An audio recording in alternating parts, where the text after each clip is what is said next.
हरी कंठी धरिला कृष्णमणी, कंठी धरिला कृष्णमणी अवघा जनी प्रकाश, काला वाटू एकमेका वैष्णवनिका संभ्रम, वाकुलिया ब्रह्मादिका, वाकुलिया ब्रह्मादिका उत्तम लोका दाखवू, काला वाटू एकमेका वैष्णवनिका संभ्रम, तुका म्हणे भूमंडळी, तुका म्हणे भूमंडळी आम्ही बळी विरगाडे, काला वाटू एकमेका वैष्णवनिका संभ्रम. विठोबा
कृष्णमणी अवघा जनी प्रकाश, काला वाटू एकमेका वैष्णवनिका संभ्रम.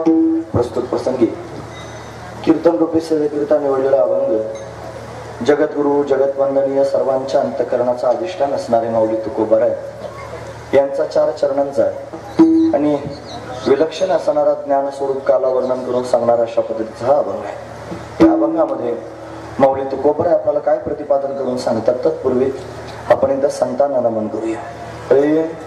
श्री संतांची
श्री संतांच्या माथा चरणावरी साष्टांगे करी दंडवत, विश्रांती पावलो सांभाळा उत्तरी, वाढले अंतरी प्रेम सुख.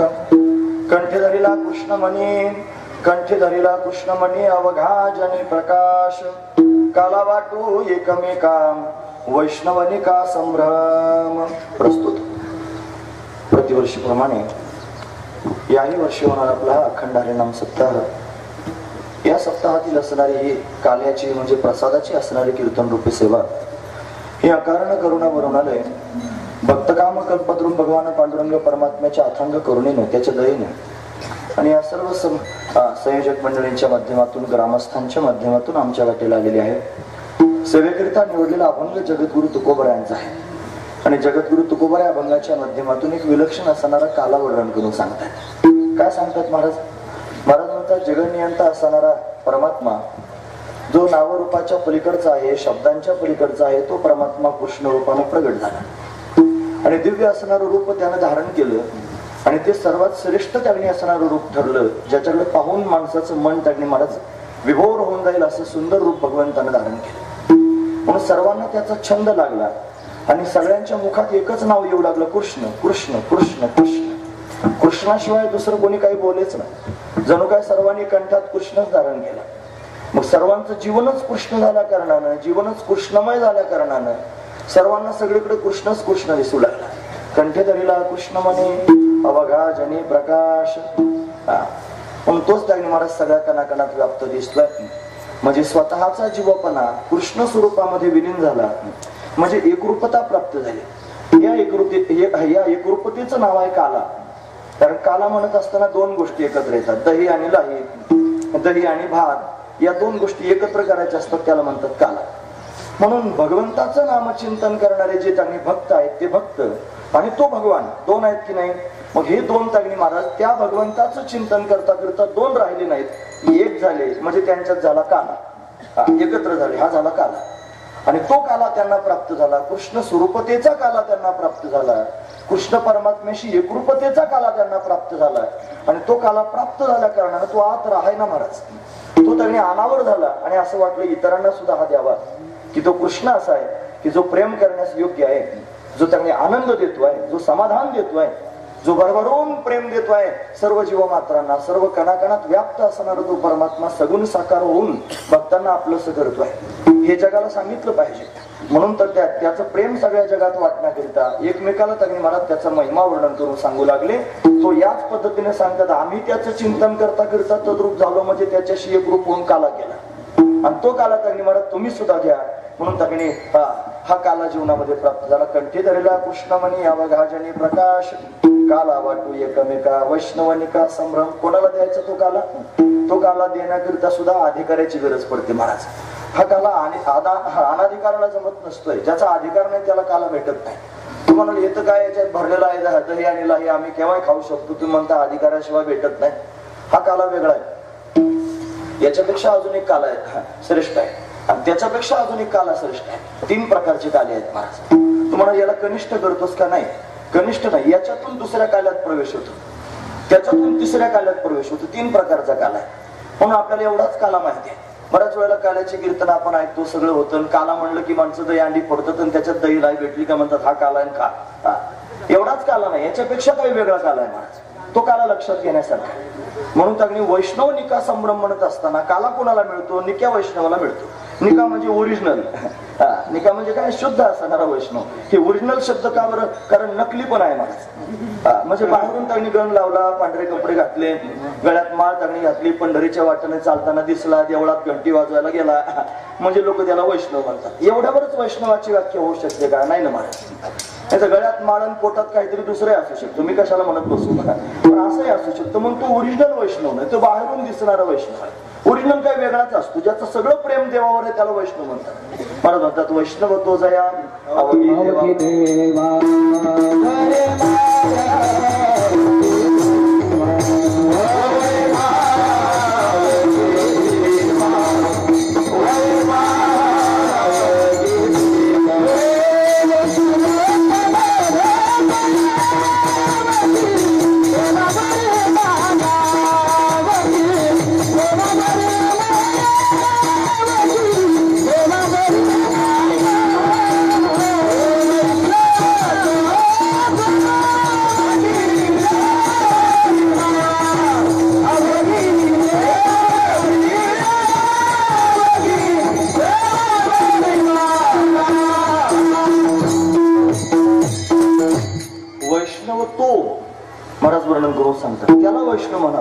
जया अवघी देवावरी माया, ज्याचं सगळं प्रेम देवावर आहे त्याला म्हणायचं वैष्णव, याला निका वैष्णव म्हणायचं. आणि अशा वैष्णवाला तो काला प्राप्त करून द्यायचा. कृष्ण परमात्म्याच्या एकरूपतेचा काला, तो जो सर्वस्वानं भगवंतावर प्रेम करतो त्याला दिला पाहिजे.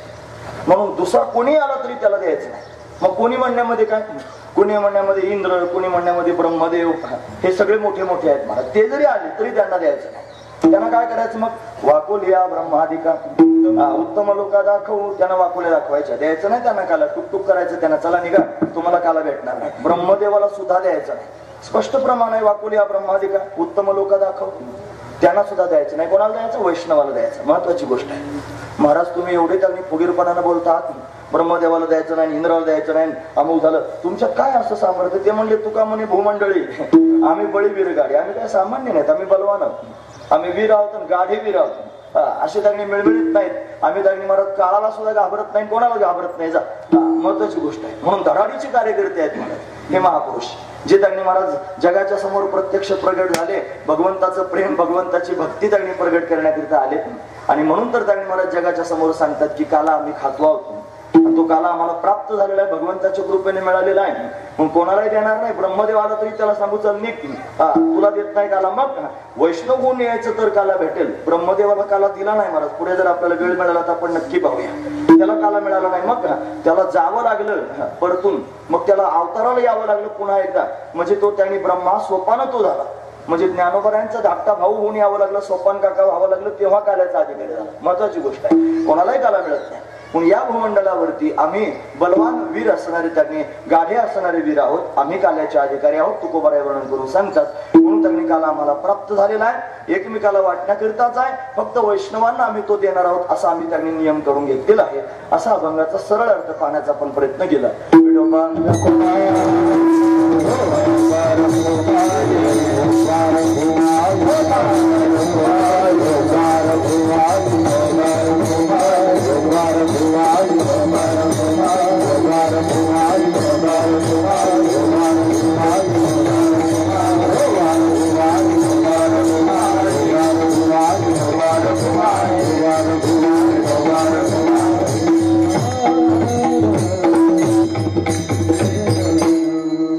कंठी धरिला कृष्णमणी अवघाजनी प्रकाश, काला वाटू एकमेका वैष्णवनिका संभ्रम. प्रस्तुत आज आपल्या या सप्ताहाची तपपूर्ती आहे. प्रथम तपपूर्ती म्हणजे 12 वर्ष पूर्ण झालेली आहे. 12 वर्षापासून अविरतपणे आपण या ठिकाणी सेवा करतो आहोत. मोठी आनंदाची पर्वणी आहे. सर्वच त्यांनी भाविक एकत्र येऊन भगवंताचं चिंतन करतात. तसा आपला हा परिसरच अतिशय पावन आहे, जो खंडेश्वराच्या या महात्म्यानं अजूनच त्यांनी अशा पद्धतीनं दिव्य झालेला आहे. सर्वच ग्रामस्थ एकत्र येऊन अशा पद्धतीनं हा भव्य दिव्य सप्ताह करतात. आणि याच्यात थोडी या वर्षी मला मुंबईची झलक दिसते आहे. जरा चांगलं वातावरण आहे. तिकडे गेल्यानंतर त्यांनी असेच सप्ताह असतात, सुंदर डेकोरेशन असतं, अशा सुंदर त्यांनी मूर्ती आणून उभी केली जाते. फार समाधान वाटते त्याच्याकडे पाहिल्यावर. असो, हा म्हणून आनंदाचा पर्व आहे. त्यातला आज असणारा हा काला म्हणजे प्रसादाचा दिवस आहे, पूर्णतेचा दिवस. काल्याचं कीर्तन म्हणजे कलशाचं कीर्तन, पूर्णत्वाचं कीर्तन. काला त्यांनी जीवनामध्ये होणं अतिशय गरजेचं आहे महाराज. प्रत्येक माणसाला माणसाचं शरीर मिळालं हे काला करण्याकरिताच मिळालं. तुम्हाला काला म्हणजे काय फार अवघड आहे का? काला करणं म्हणजे घरी त्यांनी भात शिजवता येईल, थोडं दही आणायचं, एकत्र करायचं, काला करायचं आणि घरीच खायचा. तेवढ्यालाच काला म्हणत नाहीत महाराज. तिथपर्यंतच काला मर्यादित नाही. काला शब्दाचा अर्थ होतो एकीकरण, काला शब्दाचा अर्थ होतो एकत्रीकरण. दोन गोष्टींना एकत्र करणं याचं नाव आहे काला. मग हे फक्त रूपक आहे दह्याचं आणि भाताचं. दहीचं आणि लाहीचं फक्त रूपक केलेलं आहे मला. दही आणि लाही दोन्ही एकत्र केले की काला होतो. कशाचं रूपक आहे? त्याच्यामध्ये लाही हे जीवाचं रूपक आहे आणि दही हे परमात्म्याचं रूपक आहे महाराज. पण दही आणि लाही एकत्र होते म्हणजे काय होतं? जीव आणि परमात्मा एक होतात. जीव परमात्म्याचे एकीकरण होतं, हा त्यातला भाव आहे.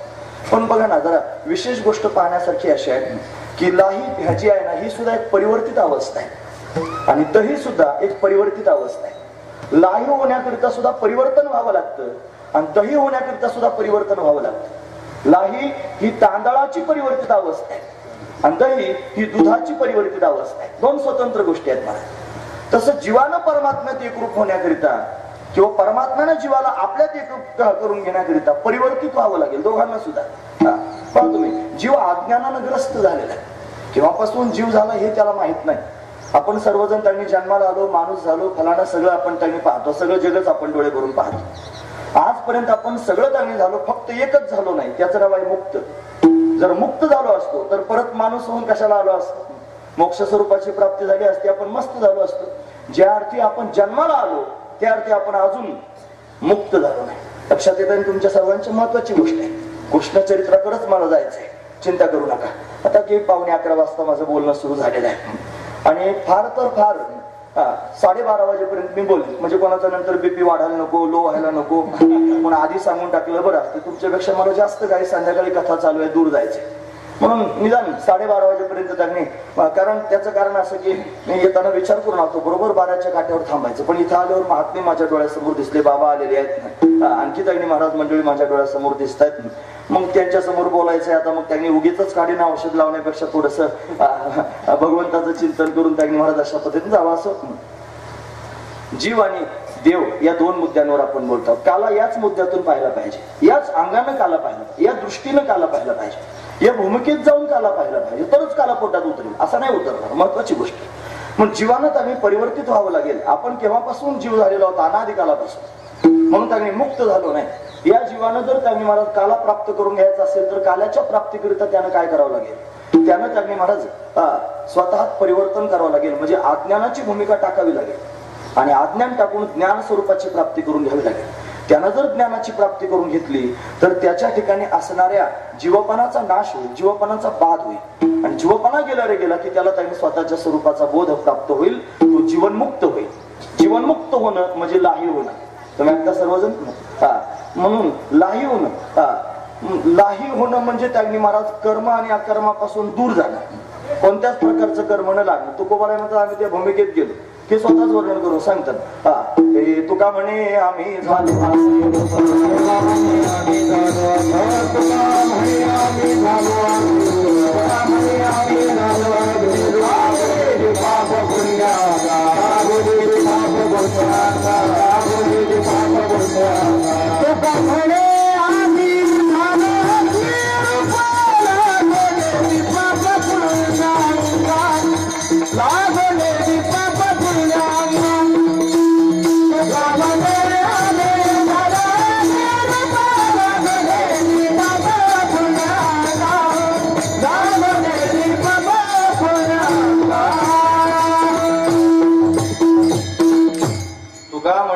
झालो अग्निरूप लागून पाप पुण्य अंग. पाप आणि पुण्य विवर्जित असणारी स्थिती प्राप्त झाली, कर्तव्य अभावत स्थिती निर्माण झाली की समजायचं लाही झाले. म्हणजे बीज जाळून केली लाही, आम्हा जन्म मरण नाही अशी अवस्था प्राप्त होणं, याचं नाव आहे जीवनमुक्त होणं. म्हणजे जीवानं त्यांनी मला जीवपणा टाकून जीवनमुक्त व्हावं. आणि निर्गुण निराकार असणारा जो देव, जो शब्द सुद्धा ज्याच्यापर्यंत जाऊ शकत नाही, शब्दांच्याही पलीकडे असणारा देव, आणि त्या परमात्म्याने त्यांनी महाराज स्वतः सगुण साकार होऊन भक्तांच्या समोर येणे. देवानं सगुण होणं आणि जीवानं जीवनमुक्त होणं, या दोन गोष्टी एकत्र झाल्या की मग खऱ्या अर्थानं भक्ती प्रेमातला काला प्राप्त होत असतो. या दोन गोष्टी करताच अट्टहास आहे. म्हणजे देव म्हणजे दही, म्हणजे त्यांनी दुधाची परिवर्तित अवस्था. दूध म्हणजे निर्गुण स्वरूप आणि दही म्हणजे सगुण स्वरूप. जीव म्हणजे त्यांनी तांदूळ आणि जीवनमुक्त म्हणजे लाही. सगुण आणि त्यांनी महाराज जीवनमुक्त हे दोन एकत्र झालेले झाले की मग जो प्रगट होतो त्याचं नाव आहे आनंद. तोच आनंदाचा असणारा काला आहे. म्हणून त्यांनी या दही अंडीमध्ये ठेवलेला जो काला, हा काल्याचं प्रतीक आहे, हा दही लाहीचा काला. या काल्याच्या प्राप्तीनं त्यांनी काय होईल? हा प्रसाद जर हातात प्राप्त झाला ना तर त्या प्रसादाच्या माध्यमातून माणसाला भगवंताचं नामचिंतन करण्याची उर्मी निर्माण होईल. म्हणून त्यांनी महाराज नामचिंतनाचा काला दुसरा प्राप्त होईल, हरिनामाचा खिचडी काला आणि प्रेमे मोहीला साध. म्हणून हरिनामाचा खिचडी काला दुसरा काला प्राप्त होईल. हा एक काला दही लाहीचा काला. त्याच्यातून त्यांनी महाराज हा प्रसाद घेतला की भगवंताचं नामचिंतन घेण्याची उर्मी त्यांनी होईल, म्हणजे हरिनामाचा काला भेटेल. आणि हरिनाम घ्यायला सुरुवात केली रे केली की माणूस त्यांनी महाराज ज्ञानाचा अधिकारी होईल. आणि ज्ञानाचा अधिकारी झाल्यानंतर श्रीगुरु त्याच्या जीवनात प्राप्त होतील. श्रीगुरु त्याच्या मस्तकावर हात ठेवतील आणि त्याला त्यांनी तत्वोपदेश प्राप्त करून देतील. मी सांगतो असं नाही, निळोबरायांनी अट्टहास केला तुकोबरायांच्या प्राप्ती करता. ते म्हणतात येऊनिया कृपावंते तुकया स्वामी सद्गुरुनाथे, हात ठेविला मस्तकी प्रसाद देवनी केले सुखी. म्हणजे प्रत्यक्ष जगद्गुरु तुकोबराय आले, मस्तकावर हात ठेवून प्रसाद दिला. प्रसाद दिला म्हणजे ज्ञानाचा प्रसाद दिला आणि त्या प्रसादानं जीवन कृतार्थ झालं. हा त्यातला भाव आहे. म्हणजे श्रीगुरु कृपेनं महावाक्याचा बोध होईल. तत्वमसी असं ते सांगतील, ते ब्रह्म तू आहेस असं सांगितल्यानं अहम ब्रह्मास्मी त्याकारक बोध पोटामध्ये उतरेल आणि या बोधानं त्यांनी महाराज जीवनमुक्त अवस्था प्राप्त होईल. याला जीवब्रह्माख्य ज्ञानाचा काला म्हणतात. 3 काले झाले आता. दहीलाईचा काला, त्याच्यानंतर हरिनामाचा खिचडी काला आणि तिसरा जीवब्रह्माख्य ज्ञानाचा काला. 3 प्रकारचे काले. मला चौथा पण काला माहिती आहे. याच्यापेक्षा चौथा तुम्हाला आणखी कोणता चौथा सांगतो साधा. जीवनमुक्त झाल्यानंतर जसा देव त्यांनी हे झाला, जीवलाही झाला, हे झालं ना, म्हणजे तो सगुण साकार होऊन भक्तांच्या संगतीत आला. एक भावरूप काला. भाव विश्वात पदार्पण करता येतं. लोक म्हणतात देव कुठे आहे का, देव भेटतो का, देव दिसतो का, देव दिसेल का, 1000 प्रश्न तयार करतात. हे तार्किक लोक आहेत महाराज, ज्यांचा देवावर विश्वास नाही, ज्यांना देवच मान्य नाही. फार डळमळीत आहेत महाराज लोक.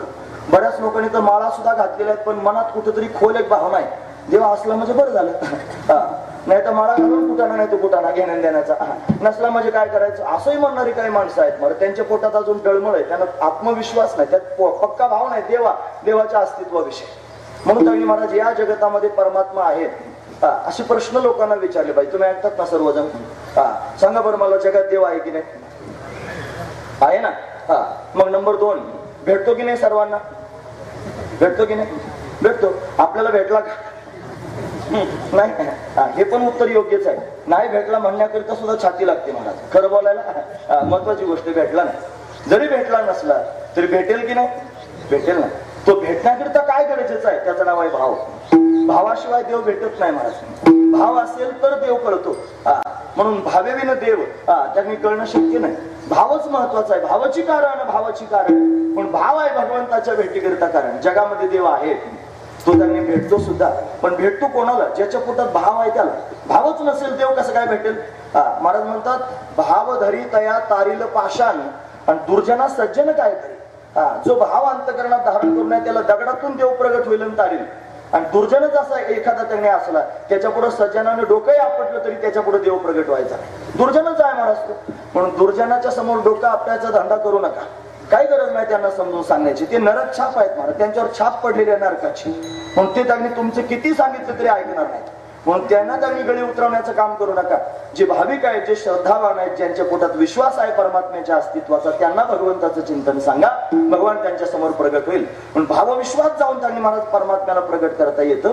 आणि तो परमात्मा डोळे बंद करून कधीतरी एकांतात बसावा. तुम्ही ऐकतात ना सर्वजण? महत्वाचा मुद्दा आहे का? आणि डोळे बंद करून त्याचं चिंतन करा. त्याचं चिंतन करता करता त्याला नखशिखांत डोळ्यासमोर उभं करा. मनोमन त्याच्याशी बोलायला सुरुवात करा की कन्हैया, तू जसा गोपाळांबरोबर खेळत होतास, उड्या मारत होतास, गोपिकांबरोबर त्यांनी महाराज अशा पद्धतीने लीला करत होतास, या सगळ्या गोष्टी गोमातेला घेऊन वनात जात होतास, वानरांना आनंद देत होतास, हरणांना आनंद देत होतास, पक्ष्यांना आनंद देत होतास, पावा वाजवत होतास, यमुना मोठी आनंदी होती. हे सर्वच सर्व त्यांनी महाराज चित्र वृंदावनामध्ये दिसत होतं आणि सर्वजण तुला पाहून आनंदी होत होते. तसं त्यांनी माझ्या जीवनातही तुझं दर्शन प्राप्त व्हावं असं मला वाटतं. आणि भावयुक्त अंतकरणाने त्याच्याबरोबर बोलायला सुरुवात करा. तुम्ही जर डोळे बंद करून त्याचं ध्यान करता करता अशा विश्वास जाल तर तो परमात्मा तुमच्या समोर सुद्धा प्रगट होईल.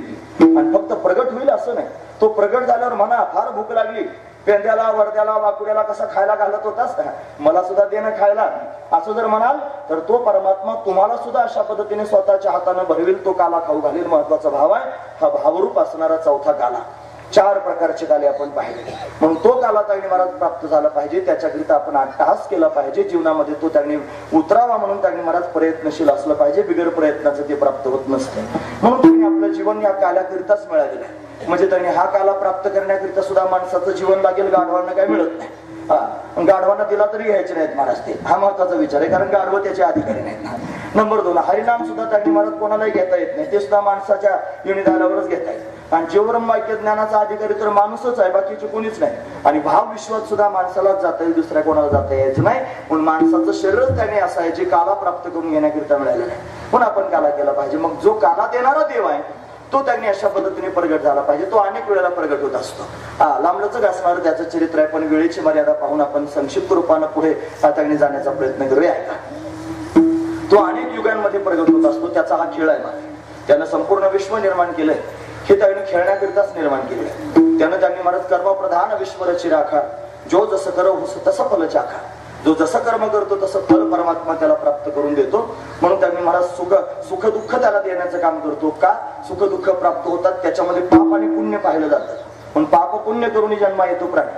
आजच्या या समाजाला पाप आणि पुण्य मान्य नाही महाराज. ते म्हणतात हे सगळे बुवा लोक बावळट आहेत. ते पाप आणि पुण्य सांगतात आणि लोकांना भुलकावणे आणि भुलथाप त्यांनी यांची चालू आहे. कशाचं पाप आणि कशाचं पुण्य. आज लोकांना पाप मान्य नाही म्हणून लोक व्याभिचार करतात. आज लोकांना पाप मान्य नाही म्हणून लोक 2 नंबर करतात. आज लोकांना पाप मान्य नाही म्हणून लोक त्यांनी महाराज आया बहिणींकडे खरकट्या नजरेनं पाहतात. पाप मान्य नाही म्हणून. आज लोकांना पाप मान्य नाही म्हणून लोक चोऱ्या करतात.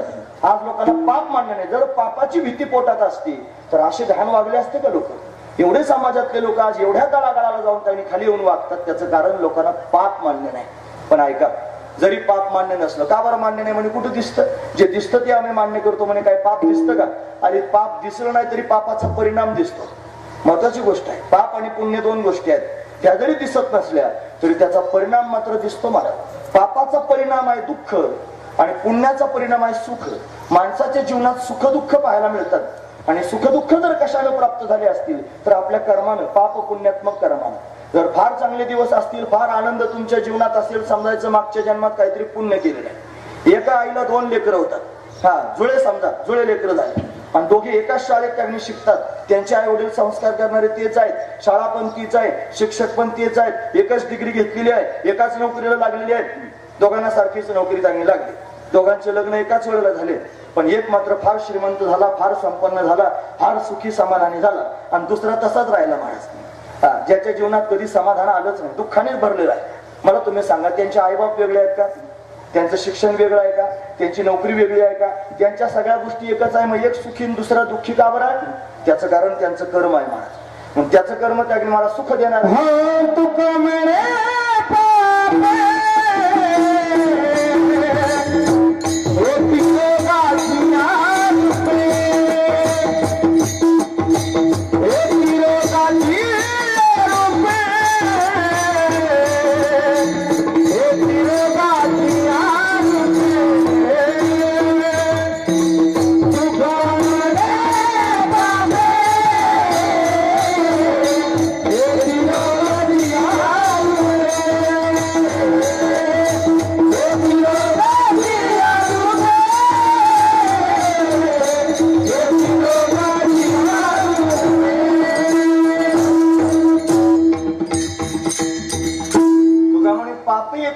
रूपे. पाप जर असलं तर कोणत्या ना कोणत्या तर रूपानं भोगायला येतच महाराज. महत्वाची गोष्ट आहे.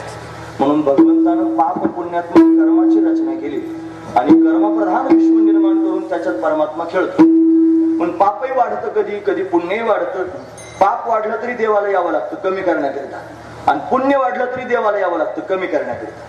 महापुरुष प्रगट झाले, भक्ती करायला लागले, त्यांचं पुण्य वाढलं की देवाला यावं लागतं त्यांना दर्शन द्यायला. दर्शन दिलं की पुण्य त्यांनी कमी होतो, समतोल राहतो पृथ्वीचा. पाप वाढलं, दुराचारी जन्माला आले की भगवंताला यावं लागतं, त्या दुराचार्यांना मारावं लागतं. त्यांना मारलं की मग त्यांनी मला पाप कमी होतं, मग परत समतोल राहतो. सत्ययुगात आला परमात्मा, जो वराहासारखं रूप धारण करून आला, नरसिंहाचं रूप धारण करून आला. त्याने त्यांनी महाराज दुराचार्यांना घालवलं. हिरण्याक्ष हिरण्यकश्यप मारले. तो परमात्मा त्रेतायुगात अवतीर्ण झाला, राम रूपानं प्रगट झाला. रामरायाच्या रूपानं प्रत्यक्ष प्रगट झाला आणि त्यानं त्यांनी महाराज रावण कुंभकर्णासारख्या दुष्ट प्रवृत्तीनं घालवलं. रावण कुंभकर्ण ही प्रवृत्ती आहे महाराज, दुष्ट प्रवृत्ती आहे. त्या काळात एकच रावण होता. आता काय करायचं, घर घर में रावण बैठा, इतने राम कहां से लावून. महत्वाची गोष्ट आहे महाराज. म्हणून त्यांनी महाराज रावण ही वाईट प्रवृत्ती आहे आणि ती घातक असणारी प्रवृत्ती आहे, ती काम प्रवृत्ती आहे. ती त्यांनी महाराज लोभ प्रवृत्ती आहे, ती मोह प्रवृत्ती आहे आणि ती घालवण्याकरिता राम प्रगट झाला पाहिजे. राम त्यांनी महाराज डोळ्यासमोर एक आदर्श आहे, तो मर्यादा पुरुषोत्तम आहे. त्याच्याजवळ मर्यादा आहे महाराज.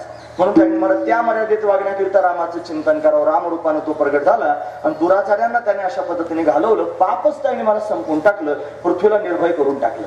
तोच परमात्मा द्वापार युगात प्रत्यक्ष प्रगट झाला, तो कृष्ण रूपाने प्रगट झाला. का प्रगट झाला, त्याचं कारण कंसासारखे जन्माला आले. कंस मोठा वाईट आहे महाराज. त्याचा सासरा, त्याचं नाव जरासंध. दोघे सासऱ्या जावयाने त्यांनी सगळ्या लोकांना त्रास द्यायला सुरुवात केली. तिथे त्यांनी शाल्व नावाचा राजा जन्माला आला, पौंड्रक जन्माला आला, काशीराज जन्माला आला, विदुरथ जन्माला आला. तिथे त्यांनी दंतवक्र जन्माला आला, शिशुपाल जन्माला. हे सगळे त्यांनी दुष्ट आहेत, या दुष्टांची नावं मी त्यांनी घेतली. म्हणून त्यांनी महाराज हे दुष्ट प्रत्येक युगात जन्माला येतात महाराज, फक्त नावं बदलून बदलून येतात. आता पण आहेत, फक्त त्यांची नावं सांगायची नाहीत. मला सगळ्यांची नावं माहिती आहेत, कोण कोण काय करतंय, माझ्या धर्माच्या विरोधात कशी कुरबुडी चालू आहे, कसा धर्म बुडवण्याचा त्यांनी महाराज प्रयत्न सगळ्या लोकांचा चालू आहे, धार्मिकांच्या बुद्धीमध्ये कसं विष घालवायचं, यांच्या पोटातून धर्मच कसा घालवायचा हे षडयंत्र करणारे का कोण कोण त्यांनी महाराज जरासंध आहेत आणि कोण कोण कंस आहेत आम्हाला चांगली माहिती आहे. पण त्या कंसाने जरासंधाने हे लक्षात ठेवायचं की येत असतंय त्यांचा बाप, त्यांचे त्यांनी मुंडके कापण्याकरिता नक्की येणार आहे आणि तो त्यांनी आल्याशिवाय राहत नाही महाराज, महत्वाची गोष्ट आहे.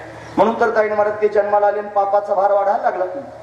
मग ते त्यांनी महाराज द्वेष करायला लागले. कोणाकोणाचा? त्यांनी ब्राह्मणांचा द्वेष मांडला, यज्ञ बंद करून टाकले, गोमातेचा छळ सुरू केला, भक्तांचा छळ सुरू केला आणि अशा पद्धतीने उपद्रव करायला लागले सगळ्या लोकांना. पृथ्वीला त्यांनी पापाचा भार झाला आणि भगवंताकडे त्यांनी ब्रह्मदेवाकडे गेली. ब्रह्मदेवानं भगवंताचं स्तवन केलं. मग आकाशवाणीने सांगितलं देवकीच्या गर्भा येईल भगवान रक्षिल ब्राह्मण गायी भक्त. आणि मग त्यांनी महाराज देवकी कंसाची चुलत बहीण आहे, तिचा विवाह कोणाबरोबर करावा म्हणून वसुदेवाबरोबर करायचं ठरलं. वसुदेवाबरोबर विवाह संपन्न झाला आणि विवाह संपन्न झाल्यानंतर फार थाटमाट केलं कंसाने. लोकांच्या समोर नाटक दाखवत होता महाराज. तो म्हणला माझ्या बहिणीवर माझं फार प्रेम आहे, तिला आंदन दिलं पाहिजे. मग तिला कितीतरी रथ त्यांनी दिले महाराज, 1500 घोडेच दिले, त्यांनी 400 हत्ती दिले, सुवर्ण अलंकाराने युक्त 200 दासीच दिल्या. एवढं सगळं त्यांनी महाराज दिलं. तिची बोलवण करतोय, स्वतःच रथात बसला आणि तो रथ त्यांनी महाराज हाकत असताना तिची त्यांनी अशा पद्धतीने वरात निघालेली असताना पुन्हा आकाशवाणी केली स्वर्गातल्या देवाने आणि सांगितलं मूर्खा कंसा, जिची वरात मी रोतोय तिच्याच पोटी आठवाईल तुला मारील. मग घाबरला, हातात खडग घेतलं. आधीचं नाटक सगळं वायाला गेलं आणि देवकीला मारायला तयार झालं. लोक म्हणले बघा एवढं सोनं नाणं तिला दिलं, हत्ती घोडे दासी त्यांनी रथ दिले, आता लागला मारायला. म्हणजे तो मुळातच नकली होता, हे सगळं वैभवही नकली दाखवत होता. महत्वाचा भाव आहे. मारण्याकरिता उद्युत झाला. वसुदेवानं हात पकडला, म्हणा मारू नकोस. म्हणे का? अरे तुझी बहीण आहे, तुला दादा दादा म्हणते, प्रेममयी आहे, तिला का मारतोयस? असं त्यांनी म्हणायला सुरुवात केली. स्त्रियांवर त्यांनी हात उगारणं योग्य नाही. क्षत्रियानं स्त्रियांवर शस्त्र चालवायचं नाही. त्यापेक्षा स्त्रियांवर हात उगारणंच मुळात त्यांनी महाराज वेदबाह्य आहे. ते त्यांनी शास्त्राला मान्य नाही. महत्वाची गोष्ट आहे महाराज, आपल्या धर्मामध्ये स्त्रियांना विशेष स्थान प्राप्त झालेलं आहे. म्हणजे जिथे नारीची पूजा केली जाते तिथे देवता वास्तव्य करतात. या बायका उगाचच त्यांनी महाराज अर्धा हक्क मागतात. त्या म्हणतात आम्हाला आरक्षणाकरिता भांडण करतात. तुम्हाला आरक्षण कशाला पाहिजे? सगळंच तुमच्या बाजून आहे. सगळंच त्यांनी धर्मशास्त्र जर पाहिलं तर तुम्हाला 100% त्यांनी आरक्षण आहे महाराज. पण तुमच्या सुरक्षिततेकरताच सगळ्या गोष्टी आहेत. विनाकारण त्यांनी महाराज हे भांडण लोकांनी उभं केलंय. महत्वाची गोष्ट आहे. म्हणून त्यांनी आपल्या धर्मामध्ये स्त्रियांना पूजनीय वंदनीय मानलं जातं. कंसा मूर्खा का मारतोस तिला? तुझी बहीण आहे, तुला दादा दादा म्हणते, ती आबला आहे, ती त्यांनी महाराज स्त्री आहे, तिच्यावर शस्त्र चालवणं क्षत्रियाचं काम नाही. कशाला तू मूर्ख आहेस? असं म्हणल्यावर म्हणलं मग मी आता काय करू? हिच्याच पोटी आठवाईल आणि मला मारील. मग काय करावं? सांगितलं आम्हाला दोघांना बंदीखान्यात नेऊन टाक. मग दोघांनाही बंदीखान्यात टाकायची तयारी झाली. 11:05 दोघांना बंदीखान्यात नेऊन टाकलं. तिथे त्यांनी महाराज कारागृहामध्ये गेलेले आहेत आणि मग त्यांनी महाराज यथाकाल 6 लेकर त्यांनी झाले देवकीला आणि कंसानं त्यांनी धावत येऊन 6ची 6 लेकर मारली. 7वा गर्भ आला, तो योगमायेनं पळवला आणि पळून रोहिणीच्या गर्भात नेऊन स्थापन केला. वसुदेवाला बऱ्याच बायका आहेत महाराज, त्याच्यामध्ये रोहिणी नावाची एक पत्नी आहे, जी त्यांनी या कंसाच्या भीतीनं नंदराजाच्या आश्रयाला गोकुळात जाऊन राहिली होती. मग तिथे राहत्या योगमायेनं गर्भ त्यांनी अशा पद्धतीने पळवला, रोहिणीच्या गर्भात नेऊन स्थापन केला. तुम्हाला असं कुठं होतं का इकडून गर्भ उचलायचा आणि तिकडे नेऊन ठेवायचा? आता विज्ञानानं सिद्ध केलं ना, मग लोक हो म्हणायला लागले. विज्ञानाने टेस्ट ट्यूब बेबी सिद्ध केलं की नाही आता? म्हणजे विज्ञान म्हणते ट्यूब मध्ये बेबी तयार करायचं, मग ते गर्भाशयात नेऊन त्यांनी सोडायचं, मग बाळ त्यांनी वाढतं, असं विज्ञान मानलं लागलं. मग लागले लोक मुंडकी आडवायला. महत्वाची गोष्ट आहे महाराज, जे आपलं खरं आहे ते त्यांनी मला लोकांना मान्य नाही, हा महत्वाचा विचार. असंच आहे महाराज, आपल्या देशातली परंपराच अशी आहे. लोकांना आपलं बरं वाटत नाही, जेव्हा दुसऱ्याकडून वाजून येताना मग म्हणतात हो हो बरोबर आहे. आता अमेरिकेने शोध लावला. अमेरिकेने सांगितलं की राम सेतू आहे. राम सेतूचं संशोधन केलं अमेरिकेसारख्या देशाने आणि मग त्यांना राम सेतू त्यांनी महाराज कळाला. त्यांनी स्वीकारल्यानंतर आपले म्हणाले हा हा हा म्हणजे रामाने सेतू बांधला होता. इतके दिवस म्हणले तुमचा बावळटपण आहे, काढून टाका म्हणजे तो सेतू. कशाकरिता या सगळ्या गोष्टी करायच्या? या सगळ्या गोष्टी षडयंत्रपूर्वक त्यांनी महाराज तुमचं धर्म बसवाय करताच आहे. महत्वाची गोष्ट आहे. आता हे बघा, हे धर्माचं व्यासपीठ आहे. आता धर्माचं व्यासपीठ कंबर बांधून मी धर्म सांगण्याचं काम करतोय. मी धर्माविषयीच बोलणार. मी पथ्य पाळलेलं आहे. काय पथ्य आहे? मी दुसऱ्या कोणाच्याच धर्माची निंदा करणार नाही. मी दुसऱ्या कोणा धर्माचे त्यांनी मला कोणत्याच प्रकारचे कडवटपणाच्या त्यांनी गोष्टी कोणाच्या समोर सांगणार नाही. ते माझं काम नाही. माझं काम एकच आहे की माझा धर्म लोकांच्या समोर सांगणं आणि नंबर 2 माझ्या धर्माच्या विरोधात जर कोणी त्यागी महाराज काही षडयंत्र करत असेल तर मी त्याच्यावर तुटून पडणार महाराज. या जगात मला कोणी शत्रू नाही. हा, अजात शत्रुता आणि भूमिका साधू संतांनी आम्हाला शिकवलेली आहे. पण मी कोणाचा शत्रू नाही, कोणी माझा शत्रू नाही. पण जो माझ्या धर्माच्या विरोधात बोलत असेल त्याच्यासारखा दुसरा शत्रू कोणी मला सापडणार नाही. म्हणून त्याच्याशी शत्रुत्व करण्याकरता तयार आहे महाराज. म्हणून त्याने महाराज तिथं लिहिलं ना वरती, धर्माचे पालन करणे पाखंड खंडन हेच आम्हा करणे काम बीज वाढवावे नाम. हे लिहिलंय म्हणजे तसं वागलं पाहिजे. सगळ्या निम्या एकट्यानं नाही, सगळ्यांची जबाबदारी आहे महाराज. महत्वाची गोष्ट आहे, जाणून घेण्यासारखीच आहे. म्हणून त्यांनी धडाडीनं सर्वांनी उतरलं पाहिजे आणि सांभाळलं पाहिजे. कोणाच्या धर्माला नावं ठेवू नका, कोणाच्या धर्माला त्यांनी महाराज वाईट म्हणू नका. जो तो ज्याच्या त्याच्या पद्धतीने करतोय तो ठीक आहे. फक्त आपला धर्म सांभाळा आणि आपला धर्म लोकांच्या समोर प्रगट करण्याचा प्रयत्न करा. गरज त्याचीच आहे महाराज, असू द्या. म्हणून तर त्यांनी महाराज लोक काही सांगतात कोणाचं ऐकू नका. रोहिणीच्या गर्भात त्यांनी महाराज अशा पद्धतीने नेऊन घालवलं. हे विज्ञानाने सिद्ध केलं. हे मी सांगत होतो, टेस्ट ट्यूब बेबी.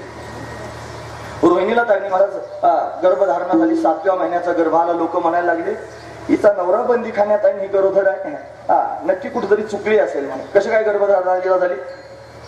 मग तिलाही समजना 7व्या महिन्याचा गर्भ आला कसा. रोहिणीला सुद्धा तिने काय केलं, यमुनेच्या काठावर चिता रचली आणि चिता रचून ती पेटवली आणि त्याच्यात उडी मारणार इतक्यात पाऊस आला. ती चिता विझली आणि विझल्यानंतर पुन्हा आकाशवाणी झाली की रोहिणी निष्कलंक आहे, हा गर्भ वसुदेवाचाच आहे. मग तिला त्यांनी महाराज नंदराजाने सांभाळलं. यथाकाल प्रसूत झाली, तिला मुलगा झाला. मुलांना डोळेच उघडले नाहीत महाराज. त्याचे डोळे बंदच होते. जन्मताच त्याने डोळे उघडले नाही. मग ज्योतिषांना बोलावलं, त्याची जन्मपत्रिका वगैरे पाहिली, सांगितलं हा सामान्य नाही, हा तर शेष नारायणाचा अवतार आहे. प्रत्यक्ष शेष नारायण प्रगट झाला. शेष नारायण म्हणजे भगवंताचं आसन आहे. ज्यावरती आसन आलं त्यावरती आसनावर बसणारा येणार आहे. कुठे येईल माहित नाही. म्हणजे आपला जो नंदराजा आहे त्याला बऱ्याच काळापासून संतती नाही, त्याच्याच घरी यावं. मग काय केलं पाहिजे म्हणून शांडिल्य ऋषींना बोलावलं आणि शांडिल्य ऋषींनी सगळ्या गावाला सांगितलं, हे पहा तुम्ही त्यांनी निर्जला एकादशीचं व्रत करा. पण आबाला वृद्धांनी त्यांनी निर्जला एकादशीचं व्रत केलं. दर 15 दिवसाची एकादशी निर्जला धरली. त्याचा परिणाम यशोदा राणी गर्भवती झाली. इकडे त्यांनी मला 7वा गर्भ गळून गेला असं कंसाला वाटलं. तो फुगला महाराज. त्याला अभिमान झाला. तो म्हणला माझ्या भीतीने देवकीचे गर्भच गळून जायला लागले. पण त्याला काय माहिती त्याला मारणारा प्रगट होणार आहे म्हणून. पण अष्टम गर्भ रूपाने परमात्माला वसुदेवाच्या हृदयात प्रवेश केला. वसुदेवाच्या हृदयातून देवकीच्या हृदयात प्रवेश केला. देवकीचं तेज वाढू लागलं, कंसाचं हृदय जळू लागलं. अष्टम गर्भ रूपाने परमात्मा प्रगट होणार आहे. हा श्रावण महिना त्यांनी 9 मास पूर्ण झाले. श्रावण महिना आला, त्याच्यात मध्य पक्ष आला, त्याच्यात अष्टमी तिथी आली. रोहिणी नक्षत्र आहे, बुधवारचा दिवस आहे. चंद्रमळ अतिशय चांगला आहे. ग्रह नक्षत्र भगवंताला अनुकूल आहे. आणि अशा अवस्थेमध्ये रात्रीचे 12 वाजलेले आहेत आणि रात्रीच्या 12 वाजता कारागृहामध्ये लख्ख असणारा प्रकाश पडला आणि त्या प्रकाशाने दिव्य असणारी आकृती धारण केली आणि जगन्नियंता परमात्मा त्यांनी महाराज कृष्ण रूपानं प्रत्यक्ष प्रगट झाला. शंखचक्र गदा पद्म हातात धारण करून परमात्मा प्रगट झाला. त्याला पाहून वसुदेव देवकीला आनंद झाला. मागच्या जन्माची आठवण देवानं करून दिली. तुम्ही तपश्चर्या केली म्हणून मी तुमच्या समोर आलो. तुम्ही कृष्णी सुतपा होतात, मी कृष्णी गर्भ झालो. तुम्ही कश्यपादिती झालात, मी वामन झालो. तुम्हीच आता वसुदेव देवकी झालात, मी तुमच्या घरी कृष्ण रूपाने आलो. थांबणार नाही, मला जायचंय. म्हणजे कुठे जायचंय महाराज वर्णन करू.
नंदाच्या घराला मज नाही गोकुळाला. भगवान म्हणू लागले मला गोकुळाला जायचं, नेऊन घाला.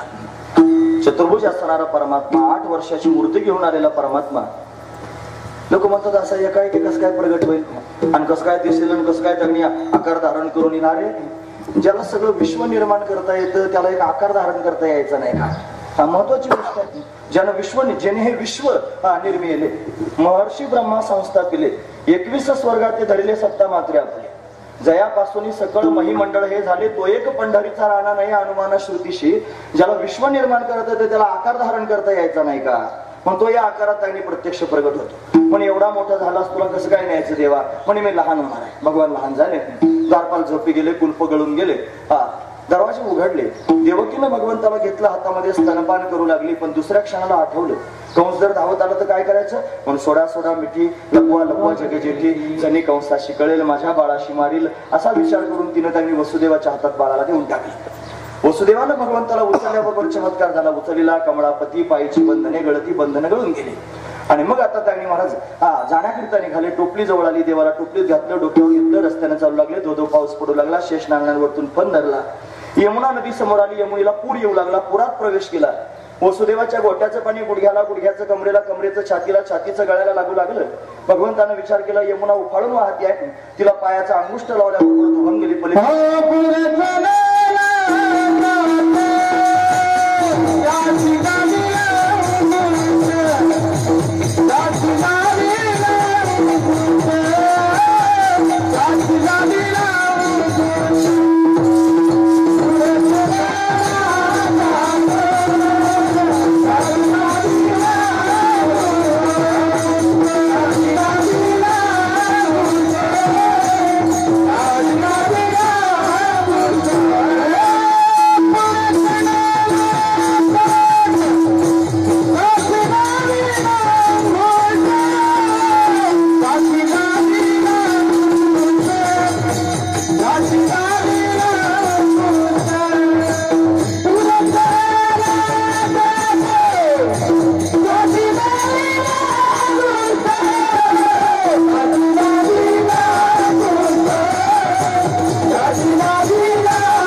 यमुनेला त्यांनी चरण स्पर्श केल्याबरोबर यमुना दुभून गेली. भगवान पलीकडच्या काठाला गेले.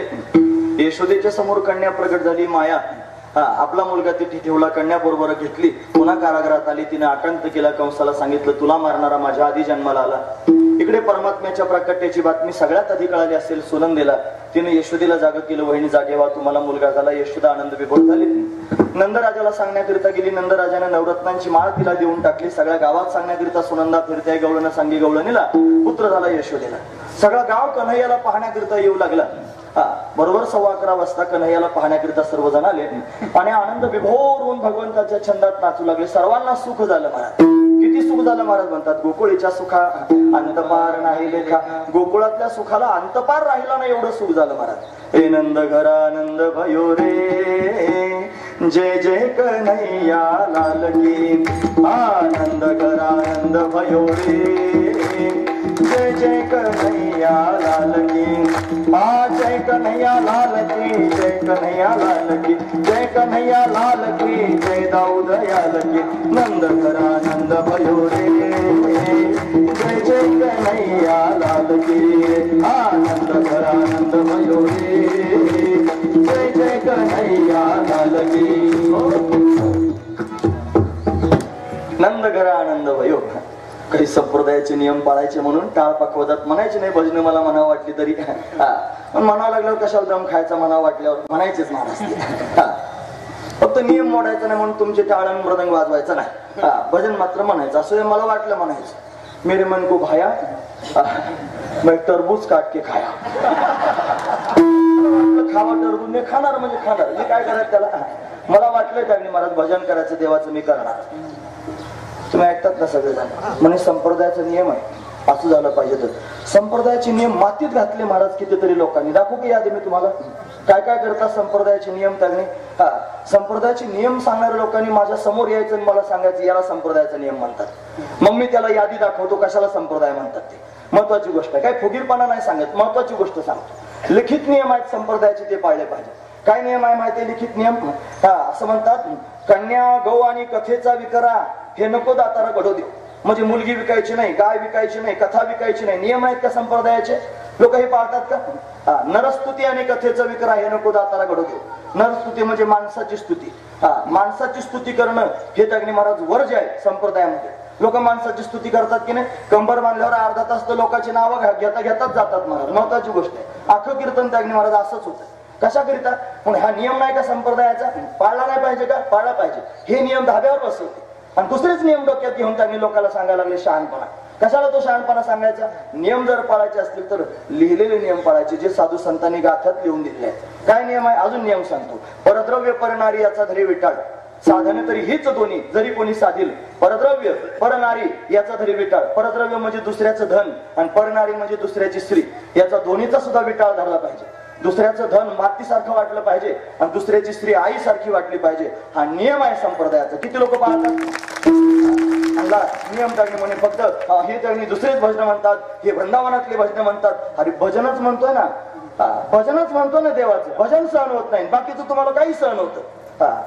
तुम्हाला वाटेल हे इथंच म्हणतोय, हजार लोक त्यांनी असतील ना. भंडारा डोंगरावर गेलो होतो आम्ही कथेला आणि तिथं काल्याचं कीर्तन होतं, तिथंही दणकून आणलं महाराज. असंच त्याचं कारण नियम आहेत. नियम पाळले पाहिजेत ना, महत्वाची गोष्ट आहे. हे नियम आहेत, ओरिजिनल नियम आहेत. म्हणून हे पाळले पाहिजे. असू द्या. एवढ्या आनंदात कशाला आता तडका तडकी करू? नंद घरा आनंद भयो रे, जय जय कन्हैया लाल की. आनंद घरा आनंद भयो रे, जय जय कन्हैया लाल की. सगळा गाव आनंदाने होऊन नाचू लागला भगवंताच्या छंदात. देवाला पाहण्याकरिता येऊ लागले, आनंद विभोर झाले. इकडे सर्वांना आनंद झाला, पण तिकडे दुष्टांना मात्र चळकाप सुटला. दुष्ट म्हणजे कंस.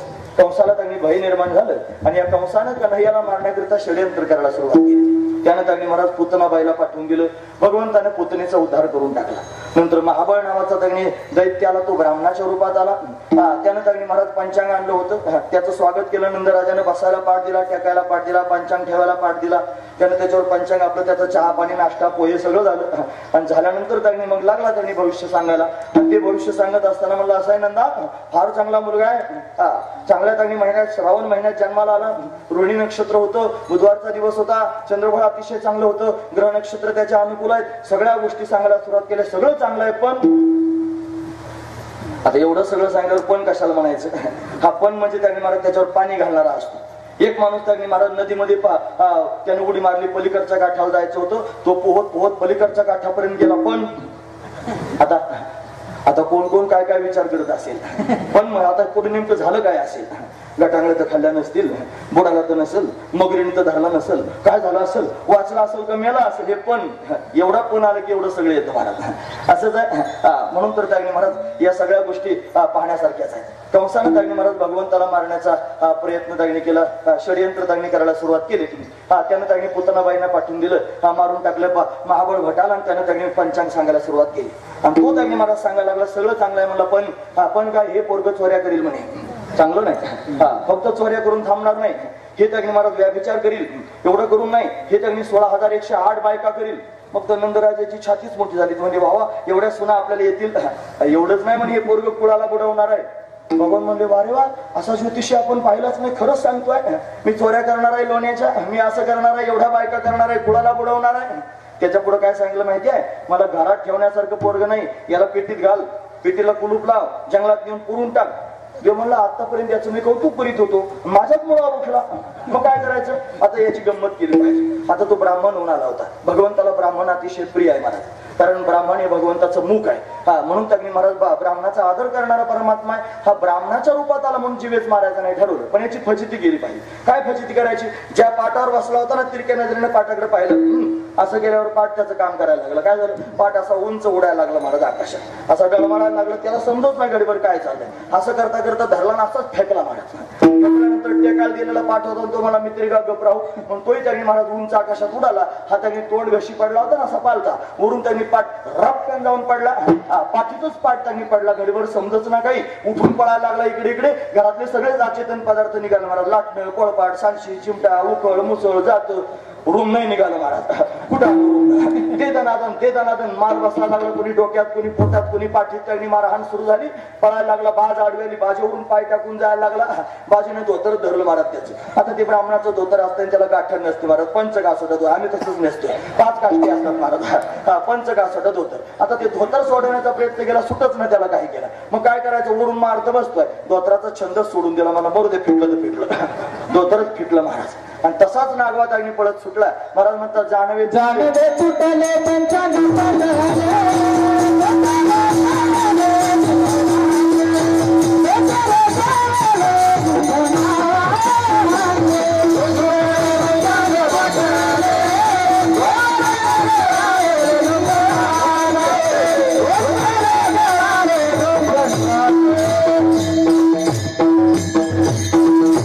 जानवे तुटले, पंचांग फाटले, धोतर गळाले ढुंगणाचे. नागवाच गेला कंसाच्या समोर. कंसा जाऊ नकोस. कंस काय ऐकणाऱ्यापैकी होता का महाराज? कंसाने तरी सुद्धा बरेच पाठवले. कागासूर पाठवला, आगासूर पाठवला, रिठासूर पाठवला, धेनुकासूर पाठवला, व्योमासूर पाठवला. अनेक दैत्य पाठवले. आणि भगवंतानं सर्वच त्यांनी अशा पद्धतीनं मुक्तीपंथाला पाठवले. त्यांचा उद्धार करून टाकला. वेळेच्या अभावी बऱ्याच गोष्टी त्यांनी झाल्या. गोकुळवासी लोक त्यांनी अशा पद्धतीने आनंदोत्सव साजरा करतात ना. त्या आनंदोत्सवामध्ये त्यांनी महाराज हे सगळेजण त्यांनी आले. बरेच त्यांनी मारले गेले महाराज. भगवंताच्या हातानं उद्धरून जाण्याकरिताच आले. त्या लोकांनी गोप गोपींनी भगवंताचं प्रेम त्यांनी हृदयामध्ये साठवलेलं आहे. गोपी शब्दाचा अर्थ सगळ्यांचा पाठ झालेला आहे. गोपी म्हणजे काय? भगवंताचं प्रेम हृदयामध्ये गोपनीय ठेवते, तिचं नाव आहे गोपी. म्हणून त्यांनी महाराज भगवंताचं प्रेम पोटात साठवलंय. त्या प्रेमापोटीच त्यांनी या सगळ्या गोष्टी करतात. कोणी गुढ्या उभारल्या, कोणी तोरणं लावली, कोणी कथा करू लागलं, कोणी गाणी गाऊ लागली.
तोरणे करती कथा गाती गाणे. रिवर्स टाकला मी थोडा. गुढी करता गुढी सांगायची म्हणून. गुढ्या उभारल्या. गुढ्या त्या 5000 वर्षापूर्वी गुढ्या उभारल्या जात होत्या. लोक आता म्हणतात गुढी म्हणजे बावळटपण आहे. हे त्यांनी म्हणतात की नाही. वस्तुस्थिती अशीच आहे की त्यावेळेला सुद्धा गुढ्या उभारल्या जात होत्या. आणि गुढी अतिशय महत्वाची आहे महाराज. 700 वर्षापूर्वी ज्ञानोबरांनी जगाच्या समोर गुढी सांगितली. 700 वर्षापूर्वी ते म्हणतात आधोर दो गुढे काढी प्राण नवाची पेंडी तांदून घाली उडी मध्यमे माझी संकल्प विकल्पाचे लुगडे फेडून मन उघडे बुद्धी बैसे पलीकडे मनाची. हे त्यांनी मला स्पष्ट शब्दामध्ये उल्लेख केलाय. तात्पर्य काय? आधोर्ध गुढे काढे. गुढीचं स्वरूप ज्ञानोबारांनी सांगितलं. 700 वर्षापूर्वी गुढी कशी होती? काय होती? आध आणि ऊर्ध्व 2 गोष्टी होत्या. ऊर्ध्व म्हणजे वर आणि आध म्हणजे खाली. हो की नाही? मग ऊर्ध्व त्यांनी शब्दाचा अर्थ होतो वर तोंड करून उभी जाते केली जाते. तिचं नाव आहे काठी. काठी कशी असते? उभी असते. आणि त्याच्यावर त्यांनी कलश पालथा घातला जातो. तो कसा असतो? खाली तोंड घालून असतो, म्हणजे आधोमुख असतो. त्याला आध ऊर्ध्व गुढे असा शब्द ज्ञानोबाराने वापरला. म्हणजे त्याच्यात तो काठी पण सांगितली, कलश पण सांगितला आणि गुढी शब्द पण सांगितला. त्याच्यानंतर म्हटले त्यांनी प्राण नवांची पेंडी. पिंडी म्हणत असताना गुढीला आपण तगणी मारत तो लिंबाचा फुलवरा त्याच्यानंतर आंब्याचा डगळा एकत्र करून बांधतो ना, त्याची झाली पिंडी. म्हणजे पिंडी पण शब्द ज्ञानोबराने सांगितला. आणि पुढच्या ओळीमध्ये तेच ज्ञानोबराय म्हणतात संकल्प विकल्पाचे लुगडे. ते संकल्प विकल्पाचे वस्त्र असं नाही म्हणले, बाकीचं काहीच नाही म्हणले. शब्द काय आहे अजून जाऊन बघा. का कोणाला खोटं वाटत असेल तर ज्ञानेश्वरीमध्ये 18व्या अध्यायामध्ये 33व्या श्लोकावरच्या 39 आणि 40 क्रमांकाच्या 2 ओव्या आहेत. आवर्जून त्यांनी पहा. ज्ञानोबारांनी 700 वर्षापूर्वी गुढी अशी उभारली जात होती असं सांगितलं. म्हणजे त्यावेळेला सुद्धा गुढीला लुगडं लावलं जात होतं. लुगडं म्हणजे नूतन असणारी साडी, जी का बरं लावायची? गुढी स्त्रीलिंगी आहे, ती आपण पवित्र मानतो. मग तिला वस्त्र द्यायला नको का? म्हणून तिला दिलेलं ते वस्त्र आहे. त्याच्यात त्यांनी अशा पद्धतीनं गुढी त्यांनी उभी करून मग आनंदोत्सव त्यांनी साजरा केला जात होता. म्हणजे 700 वर्षापूर्वी गुढ्या उभारल्या जात होत्या. आता लोकांनी शहाजूकपणा केला आणि बऱ्याच लोकांनी गुढ्या उभारायचं बंद करून टाकलं. ते म्हणले त्यांनी हे गुढी उभारणं चुकीचं आहे. आता गावगाव त्यांनी झालेलं आहे, मला चांगल्यापैकी माहिती आहे. पण मला काय कोणाचं भ्याव नाही. काय भ्यायचं कारण नाही. मी माझं आधीच सांगितलं, मी माझा धर्म सांगतोय आणि महत्वाची गोष्ट सांगतोय. हे बघा म्हणे पताकांनाच गुढी म्हणतात. गुढी वगैरे त्यांनी बाकीचं काही नसते. पताकांना गुढी म्हणतात हेही मला मान्य आहे. पताकांना गुढी म्हणतात महाराज, आणि गुढीला सुद्धा गुढी म्हणतात. एकाच शब्दाची 2 त्यांनी गोष्टी असू शकत नाहीत का? तुम्ही कधी सैंधव शब्द ऐकला का? सैंधव तुम्ही ऐकतात ना सर्वजण? सैंधव कशाला म्हणतात? तुम्ही ऐकतात ना पण सगळे? सैंधव कशाला म्हणतात? मिठाला. अजून घोड्याला. म्हणजे घोड्यालाही सैंधव म्हणतात आणि मिठालाही सैंधव म्हणतात. मग दोन्ही गोष्टी त्यांनी वेगवेगळ्या आहेत की नाही? नाव एक आहे की नाही? गोष्ट खरी आहे. एका नावाच्या 2 गोष्टी पाहायला मिळतात. जेवायला बसली शेठची आणि जेवायला बसल्यानंतर लगेच त्यांना त्यांनी महाराज जेवता जेवता त्याच्यामध्ये मीठ कमी पडलं. सेवकाला म्हणले जारे लवकर सैंधव घेऊन ये. आता सेवक मोठा 150 आणा होता, तो गेला आणि त्याने लगेच तबेल्यातून घोडा सोडून आणला आणि शेठीच्या पुढे उभा केला. म्हणजे दारा सैंधव. ते म्हणजे येड्या जेवायला बसलोय, सैंधव म्हणजे मीठ आण, घोडं कशाला आणलंस? आहे की नाही? मग शेठची त्यांनी गावाला जाण्याकरिता निघाली. घोडं त्यांनी घरचंच होतं, आता बसून जायचंय. आणि गावाला सगळी तयारी झाली, कपडे वगैरे घातले. म्हणजे गावाला निघायचे. आता चल आण म्हणले सैंधव. आण म्हणलं, गेला आला मिठाचं डबा घेऊन. धरा म्हणलं सैंधव. मला याचं काय करू? घोडा घेऊन ये म्हणे, घोड्यावर बसायचं. महत्वाची गोष्ट आहे. एकाच नावाच्या 2 वस्तू त्यांनी असू शकतात. तसं पताकांना सुद्धा गुढी म्हणतात आणि ब्रह्मध्वजाला सुद्धा गुढी म्हणतात. म्हणून गुढ्या त्यांनी उभारण्याची पद्धत पूर्वीपासून चालत आलेली आहे. म्हणून ज्ञानोबराय जर आपल्याला प्रमाण असतील, तुकोबराय जर आपल्याला प्रमाण असतील, तर आपण त्यांनी सांगितल्या पद्धतीनेच गुढी उभारली पाहिजे. बाकीचे लोक काय प्रमाण आहेत यांना कोण विचारतं महाराज? यांच्या घरातले त्यांनी लेकर बाळा तरी त्यांना विचारतात का? घरी स्वतःचेच पोरं लाथा घालतात, बायका कान फाडून काढतात एकांतात असल्यानंतर. आणि हे लोकांना तत्वज्ञान सांगायला निघले म्हणजे उघड्या उभारायचं नाही, नामकं करायचं नाही, फलानं करायचं नाही. कशा करता शहाणपणा करायचा? म्हणून धर्मात त्यांनी बोटं घालायचं काय काम आहे? आपण आधी धर्म पाळावा, आपल्याला तो कळावा आणि मग लोकांसमोर सांगावा. आम्ही करतो आमची अक्कलच कमी आहे. ठीक आहे, ते बावळट आहेत, गुढ्या उभारणारे मूर्ख आहेत. आम्ही मूर्ख आहोत, बावळट आहोत, आम्हाला अक्कल नाही. आमचं सगळं जीवनच असं आहे. पण भारताला स्वातंत्र्य मिळालेलं आहे आणि त्याला आता 70 वर्ष झालेली आहे. म्हणून आपण त्यांनी काय करायचंय? प्रत्येक माणूस स्वतंत्र आहे, कोणाकडे पाहून करायचं काम नाही. आपण आपल्या पद्धतीने करायचं. महत्वाची गोष्ट आहे, आपल्याला जगा वाटलं आपण असं जगायचं. मला वाटलं मला धोतर नेसायचं, मी धोतरच नेसाय. कोणी बावळट म्हणलं तरी सुद्धा. मला वाटलं शेंडी त्यांनी लांबभर हातभर त्यांनी वाढवायची, मी वाढवेन. काय कोणाच्या बापाची बंदी आहे का शेंडी वाढवायला? मला वाटलं माळ घालायची, मी 10 माळी गळ्यात घालेन. काय कोणाचा तोटा होईल का माळ घातल्यानं? मला वाटलं मी करणार आहे. महत्वाची गोष्ट आहे. मला दुसऱ्याकडे पाहून मी करीत नाही. दुसरे माझे मालक नाही, दुसरे काय माझे नवरे नाही. एक नवरा केलाय, जगाचा मालक आहे तो परमात्मा, त्याला माझं सर्वस्व मानतं. म्हणून जर खरोखर आपण धार्मिक असलो आणि खरोखर आपण जर सांगणार संस्कृती मानणार असलो तर आपण सुद्धा याच कडाडीने वागलं पाहिजे. कोणाकडे पाहू नका. विष कालवायचं काम चालू आहे, ते लोकांचा बुद्धिभेद करण्याचं काम चालू आहे. आणि लोक सुद्धा बावळाटासारखं शेमड्या मेमड्यांच्या मागे निघाले, उगाच आपल्या जीवनात काहीतरी विचित्र करायला लागले असू द्या. गावगाव हे सगळं झालेलंच आहे, मला चांगल्यापैकी माहिती आहे. उद्या तरी म्हणतील, आता म्हणायलाच लागले, ते म्हणतात हे तुम्ही होळी पेटवताना मग ते प्रदूषण होतं म्हणे होळीनं, त्याच्यामुळे होळ्या पेटवणं चुकीची गोष्ट आहे म्हणे. तुम्ही रंगपंचमीच्या वेळेला रंग खेळताना पाण्याचा नासाड आहे. एवढं पाणी अनमोल किमतीचं पाणी आहे आणि ते तुम्ही नष्ट करता म्हणे. रंग खेळायचा नाही म्हणजे तुम्ही त्यांनी मकर संक्रांतीच्या वेळेला तिळगुळ वाटताना हे सगळा बावळटपणा म्हणले, साखरीचा नासाड आहे म्हणले, सगळ्या देशाचं नुकसान. तुम्ही त्यांनी लग्न कार्य करताना मग ते त्यांनी मला एवढे लोक बोलावताना अन्नदान करताना त्याच्यात म्हणे वायालाच जातं. हा सगळा तुमचा बावळटपणा आहे. त्याच्यानंतर तुम्ही तांदूळ टाकता की नाही लग्नामध्ये, तो सुद्धा मूर्खपणा आहे म्हणले, देशाचं नुकसान आहे. तुम्ही पंढरपूरच्या वारीला जाताना 21 दिवस वारकरी पायी चालतो म्हणजे काम धाम बंद करून चालतो आणि लोकांचं फुकट खातो, किती देशाचं नुकसान आहे. आणि तिकडे गटारात तोंड घालून पडतात दारू पिऊन, त्या टायमाला देशाचं नुकसान होत नाही. तिकडे तुमचे बाहेर चालतात, दुनियादारी चालतात, तिकडे कसंही त्यांनी लोक वागतात, त्यावेळेस देशाचं नुकसान होत नाही. आणि आताच फक्त देशाचं नुकसान होतं. कशा करिता? आम्ही सहन करून घेणार नाही तर कोणीच सहन करून घ्यायचं नाही. महत्वाची गोष्ट आहे. असू द्या. भगवान प्रगट झाले, गुड्या उभारल्या, तोरणं लावली, आनंदाचं वातावरण त्यागणी महाराज निर्माण झालं. आणि मग त्यागणी महाराज भगवान लीला करू लागला. आता तो रांगू लागला, रांगता रांगता उभा राहू लागला, उभा राहता राहता चालू लागला, चालता चालता त्याने अशा पद्धतीने पडू लागला, मित्रांबरोबर खेळू लागला. अतिशय सुंदर असणारा कन्हैया. आईनं कन्हैयाचा शृंगार करावा, त्याला त्यांनी सजवावं, स्वतःच्या हाताने स्नान घालावं, स्नान घालून त्यांनी मला स्वतःच्या हाताने पितांबर त्याला त्यांनी अशा पद्धतीने नेसवावं, त्याच्या कमरेला शेला बांधावा. आधीच सावळा सुकुमार कन्हैया, त्याच्या मस्तकावर मोर मुकुट त्यांनी अशा पद्धतीने घालावा, जरीची पगडी त्याला त्यांनी बांधावी. आणि हे सगळं त्यांनी असणारं सुंदर भगवंताचं रूप, त्याच्या हातात मुरली द्यावी आणि तो मुरलीधर असणारा कन्हैया त्यानं मुरली वाजवावी. फार गोड त्यांनी वाटतोय. त्याच्या सौंदर्याला पाहून सर्वजण विभोर होतात महाराज. हे जरे की पगडी बांधे सुंदर आखो आला, कितना सुंदर लागे बिहारी, कितना लागे प्यारा. जरे की पगड़ी बांधे सुंदर आंखों वाला, कितना सुंदर लागे बिहारी, कितना लागे प्यारा. फार सुंदर दिसतो कन्हैया. त्याच्या सौंदर्याला पाहून त्यांनी महाराज गोप गोपिकांनी विभोर व्हावं, त्याच्या संगतीची अपेक्षा करावी. यांना अनेक प्रकारचे अवतार धारण केले महाराज. पण या अवतारांमध्ये सर्वात श्रेष्ठ असणारा अवतार, पूर्णोत्तम अवतार कृष्ण अवतार मानला गेला.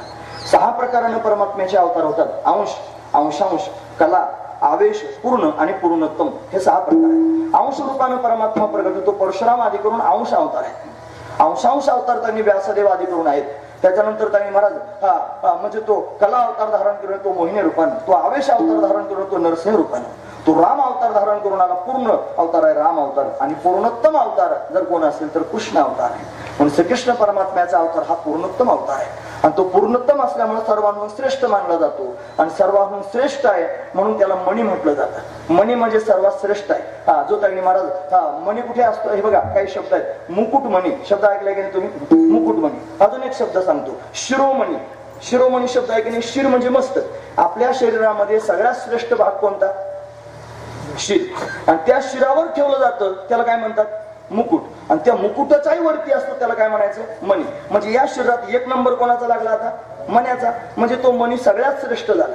म्हणजे आधी शरीर श्रेष्ठ, त्याच्यात त्यातलं मस्तक श्रेष्ठ, त्याच्यावरचा मुकुट श्रेष्ठ, आणि त्यातला मणी श्रेष्ठ.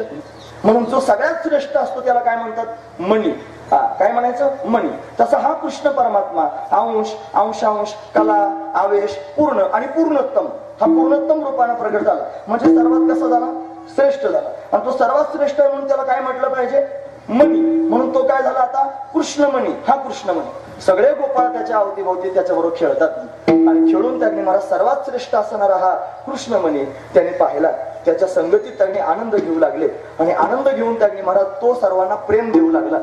त्याच्या अवतीभोवती सर्वजण उड्या मारतायत. त्याचं वर्णन करताना वेणुगीतामध्ये गोपिकांनी वर्णन करून सांगितलं. त्या म्हणतात, इत्थं शरस्वच्छ जलम पद्माकर सुगंधिना न्यविशद्वायुना वातम सगो गोपालकोच्युता वरहा पीडम नटवर वपु कर्णयो कर्णिकारम विभ्रत वास कनक कपिशं वैजयंतींच मालाम रंध्रान वेणुराधर सुधया पूरयन गोपवृंदय वृंदारण्यम स्वपदरमनम प्राविशत गीत कीर्ती. गोड असणारा हा कन्हैया, त्याच्या मस्तकावर मोर पीस आहे.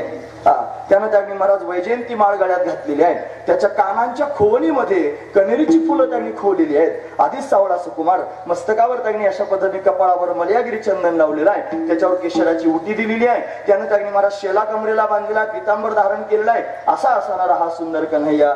या कन्हैयाचा अंगसंग गोपाळांना होऊ लागला आणि त्यानं 2 शब्द त्या गोपाळांबरोबर बोलायला सुरुवात केली. खरं तर हे गोपाळ पाहिले ना, हे त्यांनी फार गरीब घरचे गोपाळ होते महाराज. त्यांना त्यांनी महाराज अंग भरून घालायला कपडे नव्हते, लंगोट्या त्यांनी नेसलेले, असे त्यांनी उडे पागडे गोमातेच्या मागे उड्या मारणारे त्यांनी हे गोपाळ.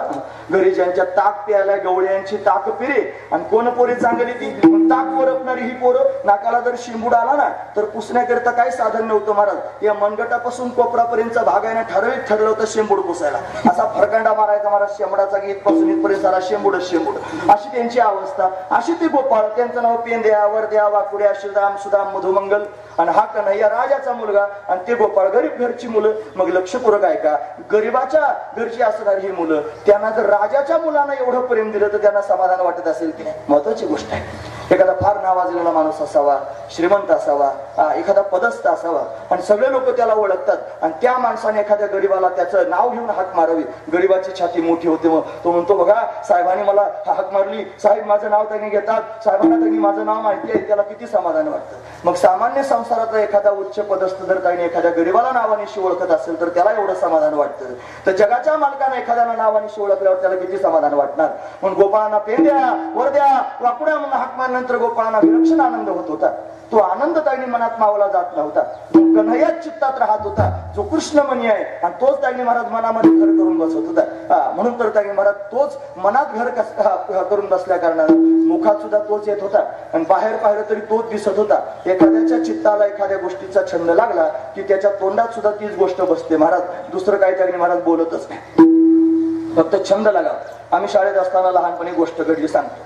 प्रेझेंटी चालू होती, सर आमची प्रेझेंटी घेत होते आणि मग ते त्यावेळी महाराज एका मुलाची कंपास पेटी हरवली होती. ती हरवल्या कारणानं तो आपला शोध करीत होता, इकडं शोध तिकडं शोधून नेमकं प्रेझेंटीच्या वेळेला त्याचं नाव आलं. मग त्यानं काय म्हणायला पाहिजे होतं, यस सर म्हणायला पाहिजे, उभं राहून तिथंच म्हणलंच नाही मला. त्याचं नाव आल्यानंतर शेजाऱ्याने त्याला डवचलं, म्हणे तुझं नाव आलंय. नाव आलं म्हणल्यावर उभं राहिलं, हात वर करून म्हणलं कंपास. आता त्याचं नाव आलं, त्याने काय म्हणायला पाहिजे होतं, कंपास का बरं म्हणलं, त्याच्या डोक्यात घुसली होती कंपास, त्याच्या चित्ताचा विषय झाला होता महाराज, त्याला दुसरं काही आठवतच नव्हतं. महत्वाची गोष्ट आहे. तसं ज्याच्या चित्ताचा विषय देव झाला तो देवाशिवाय दुसरं काही बोलत नाही. त्याने कंठातच त्यांनी महाराज देवाचं नाव धारण केलं आणि म्हणून सगळ्या जगातही त्यांना कृष्णच कृष्ण दिसू लागला. जो त्यांनी मणी असणारा सर्वात श्रेष्ठ असणारा जो कृष्ण आहे तो गोपाळांनी कंठातच धारण केला. म्हणून सर्व गोपाळांना जगातही कृष्ण सर्वत्र दिसू लागला. अभंगाचं पहिलं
प्रकाश. त्याला तगडी मणी म्हटलं का तर तो श्रेष्ठ आहे.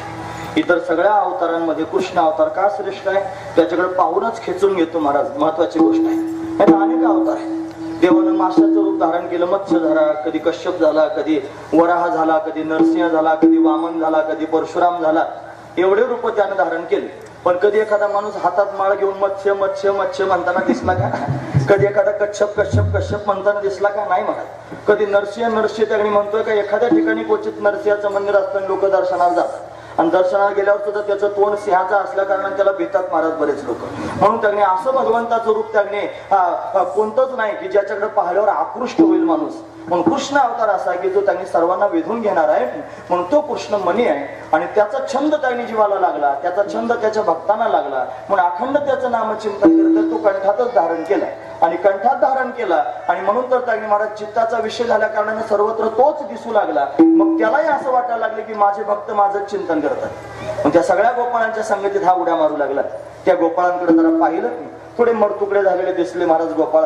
असे खाता पिता मर तुकडे झाले. ते म्हणले का रे गवळ्याच्या घरची पोरं तुम्ही अशी मरायला कशाने लागले, खायला भेटत नाही का? ते म्हणले देवा आहे आमच्या घरी सगळं त्यांनी, पण ते सगळं त्यांनी डेअरीला जातं, आमच्या डेअरीला काही शिल्लक राहत नाही. मग काय करायचं, बाजाराला घेऊन जातात आमचे घरचे लोक. मग काय करायचं आता, मग सगळ्या गावातल्या लोकांना बोलवलं, ग्रामसभाच घेतली महाराज देवानं. त्या काळापासून आहे ते सगळं घेतली. सर्वांना सांगितले पा आपल्या लेकरांना पोटभर खाऊ घाला, मग बाजाराला घेऊन जा. गावातले लोक म्हणले कंस मोठा वाईट आहे. त्यानं सांगितलं त्याने महाराज सगळं बाजाराला आणायचं, घरी अजिबात ठेवायचं नाही, कंसाची आम्हाला भीती वाटते म्हणले, त्याच्यामुळे नेऊन पोहोचवावं लागतं. मग गावातल्या लोकांनी पोरांना खाऊ घालायला नकार दिला. मग देवानं विचार केला आता ग्रामसभा घेऊन उपयोग नाही, आता फक्त सदस्यांची मिटिंग घेतली पाहिजे. मग सारे सदस्य बोलवले, पेंद्या वर्द्या वाकुड्या सारे बोलवले, एकत्र केले आणि एकत्र करून सगळ्यांच्या मध्ये उभा राहिला आणि सगळ्यांना सांगायला लागला हे पहा आता घरचे लोक आपल्याला खायला देत नाही, आपण आपलंच खायचं. म्हणे कसं काय खायचं, आपण आता चोऱ्या करू म्हणले.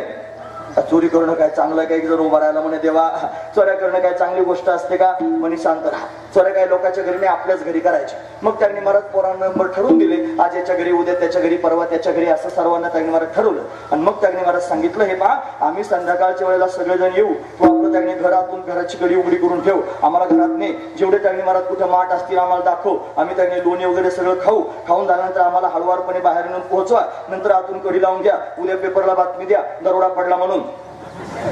म्हणजे घरमालकानं चोर घरात न्यायचे, आपली तिजोरी दाखवायची, माल सुद्धा काढू लागायचा आणि सगळं होऊन त्यांनी चोर बाहेरही काढून द्यायचे, कड्या लावून घ्यायचे आणि दुसऱ्या दिवशी पेपरला बातमी देऊन टाकायची दरोडा पडला. असंच दरोडे पडायला लागले गोकुळामध्ये. सर्वत्र त्यांनी मला हाहाकार झाला, कोण चोऱ्या करते समजेना. मग त्यांनी मला गोपिकांनी पाहायला सुरुवात केली, म्हणे अरे हे तर धंदाचं पोरग आहे, चोऱ्या करत आहे, गोपाळांना अशा पद्धतीने खाऊ घालताय. या गोपाळांना भगवंताच्या संगतीत त्यांनी काला प्राप्त होऊ लागला. हे गोपाळ भगवंताचं कौतुक करू लागले. ते म्हणतात बहुबरा या संगाती मिळे चारा. हा फार चांगला आहे, याच्या संगतीत चारा मिळतोय जो आजपर्यंत मिळाला नाही, आजपर्यंत खायला मिळालं नाही ते याच्या संगतीत त्यांनी खायला मिळते. घरी जर डोकवून पाहिलं तर ताकाचे सरोवर आहेत आणि याच्या संगतीत जर पाहिलं तर नवनीताचे पूर आहेत. म्हणून गोपाळांना कन्हैयाच्या संगतीमध्ये काला प्राप्त होऊ लागला. तो कन्हैया गोपाळांना काला देतोय. गोपाळ संतुष्ट आहेत महाराज, काला स्वतःही खातात आणि एकटे खातात असं नाही, ते दुसऱ्यांनाही काला देतात. कोणाकोणाला देतात, जे कन्हैयावर अनन्य भावानं प्रेम करणारे निके वैष्णव आहेत, त्या वैष्णवांना त्यांनी महाराज हे गोपाळ आवर्जून बोलावतात आणि काला खाऊ घालतात. म्हणून हा काला वाटण्याचाच आहे, तो करतात पण कोणाला, वैष्णवांनाच देवाभंगाचा दुसरा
संभ्रम. भगवंताच्या एकरूपतेचा काला प्राप्त झाला. तो इतरांना देण्याची तयारी आहे पण कोणालाही देता येत नाही महाराज. हे पहा, हे सगळं चिंतन जर सांगायचं असलं तर सांगता येतं, पण सर्वांना कळतं असं नाही. त्याचं कारण कळण्याकरिता त्यांनी म्हणत तो त्या अधिकाराचा असला पाहिजे, त्याच्या पोटात भगवंताविषयीचं प्रेम असलं पाहिजे, त्याला आधी देवच मान्य असला पाहिजे, मग तो येतो हे मान्य असलं पाहिजे, मग तो काला खाऊ घालतो हे मान्य झालं पाहिजे, आणि मग एवढ्या भावनेत गेल्यानंतर हे बडबड केलेलं त्याला पचतं. नाहीतर तसं पचत नसतंय महाराज, महत्वाची गोष्ट आहे. म्हणून आधी त्यांना ते मान्य केलं पाहिजे. मान्यच नसलं मग कसं काय कळेल. म्हणून कन्हैया येतो आणि येऊन त्यांनी काला खाऊ घालतो. हे पहा, माझं म्हणणं ऐका सगळ्यांनी, एकदा मनापासून ऐका. या जगामध्ये त्यांनी महाराज भरभरून प्रेम करणार जर कोण असेल तर तो फक्त भगवानच आहे. बाकीचे हे सगळे लोक भामटी आहेत, कोणी कोणावर प्रेम करीत नाही महाराज.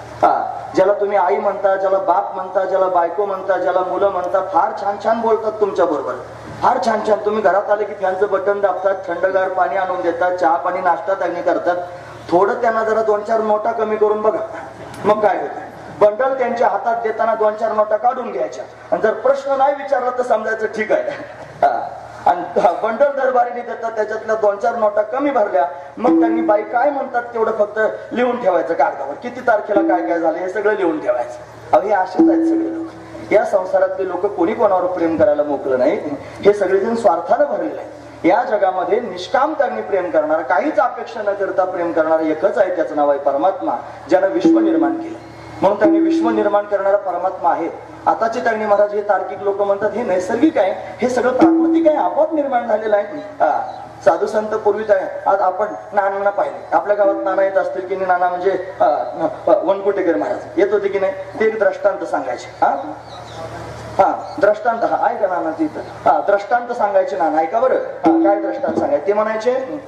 एक त्या चांगला वकील होता, आणि त्या वकिलाला त्यांनी महाराज मुलगा होता. वकील नास्तिक होता, तो त्यांनी देवच मानत नव्हता. हे संपूर्ण जग निर्माण झालं, तो म्हणायचा हे सगळं प्राकृतिक आहे, आपोआप तयार झालेलं आहे, तो म्हणायचा. मुलगा मात्र धार्मिक होता, मुलाला ते मान्य होतं की भगवंताने निर्माण केलेलं आहे. मुलगा म्हणायचा नाही हो बाबा, हे त्यांनी भगवंताने निर्माण केले, देव आहे जगामध्ये, त्यानं सगळी सृष्टी नाही. तुम्हाला नाही आपोआप निर्माण झालं नाही, प्राकृतिक आहे म्हणलं, हे सगळं त्यांनी आपोआप झालं. मुलगा 3 बऱ्या सांगून दमला, त्यानं विचार केला आता सांगायचंच नाही, मग काय करायचं, काहीतरी करून दाखवायचं.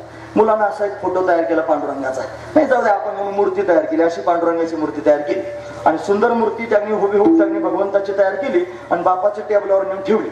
आणि ठेवल्यानंतर त्यांनी महाराजाचा तो कलाप्रेमी होता, त्यानं पाहिलं अतिशय सुंदर त्यांनी महाराज ती मूर्ती पाहायला मिळाली. वा म्हणला काय सुंदर असणारी मूर्ती आहे, कोणी तयार केली रे? तुम्हाला हे आपाप तयार झाली, प्राकृतिक आहे मला, आपाप तयार झाली. तुम्हाला आवडत आहेस का, आपाप कसं काय तयार होईल, तयार करावी लागली असेल कोणीतरी तेव्हा तयार झाली. ही सगळं त्यांनी असं कसं काय तयार होईल म्हणे, याला कोणतरी घडवलं असेल, अमुक साचा तयार केला असेल, त्याच्यात काहीतरी ओतलं असेल, मग तयार झाला असेल, असं कसं काय तयार होईल. तुम्हाला नाही हवं बाबा, हे त्यांनी प्राकृतिक आहे, आपोआप तयार झालेलं आहे. दोघांचं भांडण बऱ्याच वेळापर्यंत झालं. महत्वाचा मुद्दा एवढाच आहे की साधारण मूर्ती जर तयार करायची असेल तर ती कोणीतरी तयार करावी लागते. मग एवढं मोठं विश्व त्यांनी निर्माण झालं, हे कोणीतरी तयार केलं नसेल का? मग याला तयार करणारा परमात्मा आहे, आणि तो परमात्मा अशा पद्धतीने त्यांनी महाराज भरभरून सर्वांना प्रेम देणार आहे. म्हणून त्यांनी महाराज त्याचं प्रेम प्राप्त करून घेण्याकरिता आपण अट्टहास करावा. विठोबा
संपूर्ण विश्वाला निर्माण करणारा जगन्नियंता परमात्मा आहे, त्याच्या सत्तेने या सगळ्या गोष्टी होतात.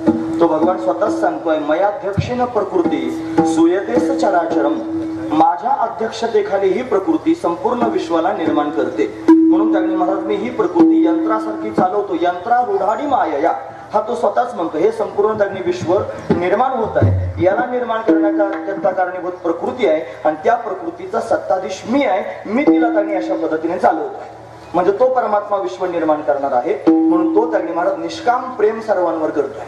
सगळे लोक आपण आताच ऐकतो, तो सारे त्यांनी लोक प्रेम करतात, पण काहीतरी स्वार्थानं प्रेम करतात. म्हणून त्यांनी स्वार्थानं प्रेम करणाऱ्या लोकांपेक्षा परमात्म्याकडे पाहिलं पाहिजे. तो निस्वार्थ प्रेम करतोय, त्याला आपण काहीच देऊ शकत नाही, आपल्याकडे त्याला देण्यासारखं काहीच नाही महाराज.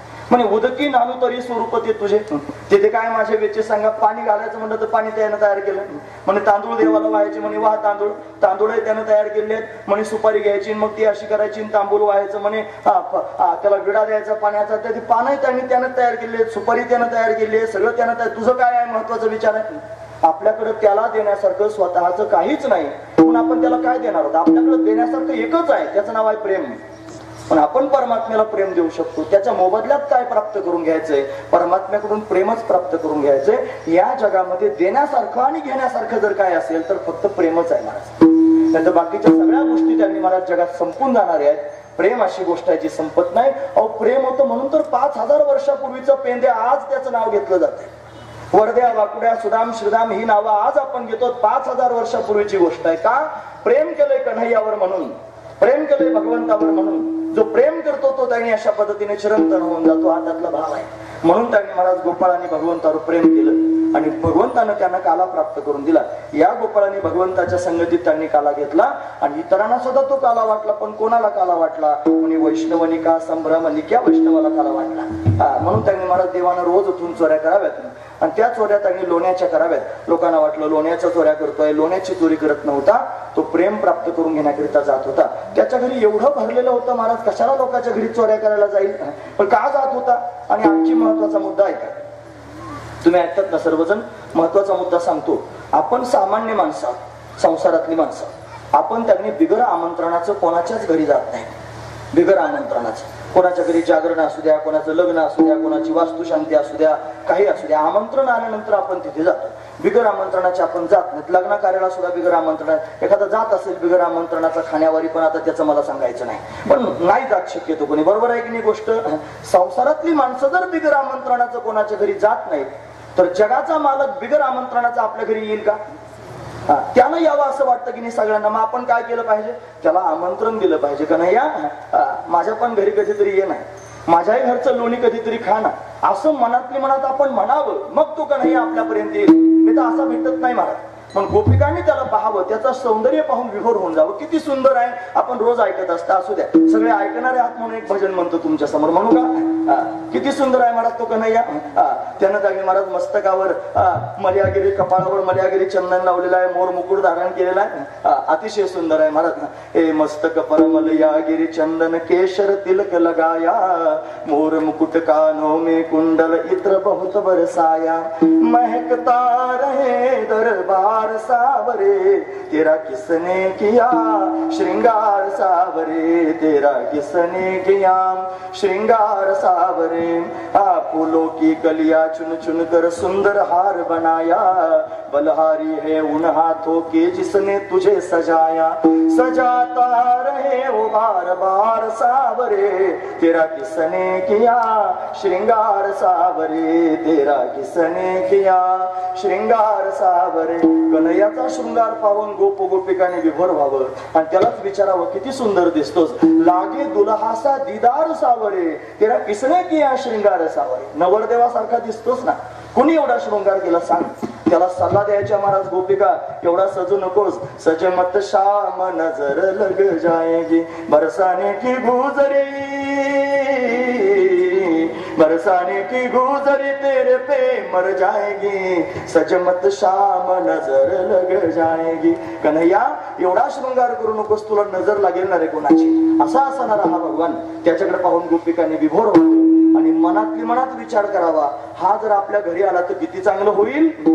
त्यांच्या मनातलं या मनकवड्यानं जाणावं आणि जाणून त्यांनी महाराज गोपिकांच्या घरी जावं, त्यांचं आमंत्रण स्वीकारून त्यांच्या घरी जावं. हा विनाकारण कोणाच्या घरी लोणी खायला जात नव्हता. त्या गोपिका त्याच्या सौंदर्यावर भाळून त्याला मनातली मनात आमंत्रण देत होत्या, म्हणून हा लोणी खाण्याकरिता जात होता. यानं लोणी खाल्लं की त्या गोपिका विभोर होत होत्या. मला त्यांच्या समोरच जायचा घरात. लोकांना वाटतं गुपचूप जात होता. गुपचूप नाही, राजरोज जात होता महाराज. राजरोज जाऊन त्यांनी महाराज घरात घुसायचं, पण गोपी काही म्हणत नव्हत्या. भिंतीच्या आड त्यांनी उभ्या राहायच्या. आता आला बरं कन्हैया, आला की त्यांनी येताना त्याला पाहायच्या आणि पाहत पाहत तो त्यांनी डेऱ्यापर्यंत कसा जातोय याच्याकडे लक्ष द्यायच्या.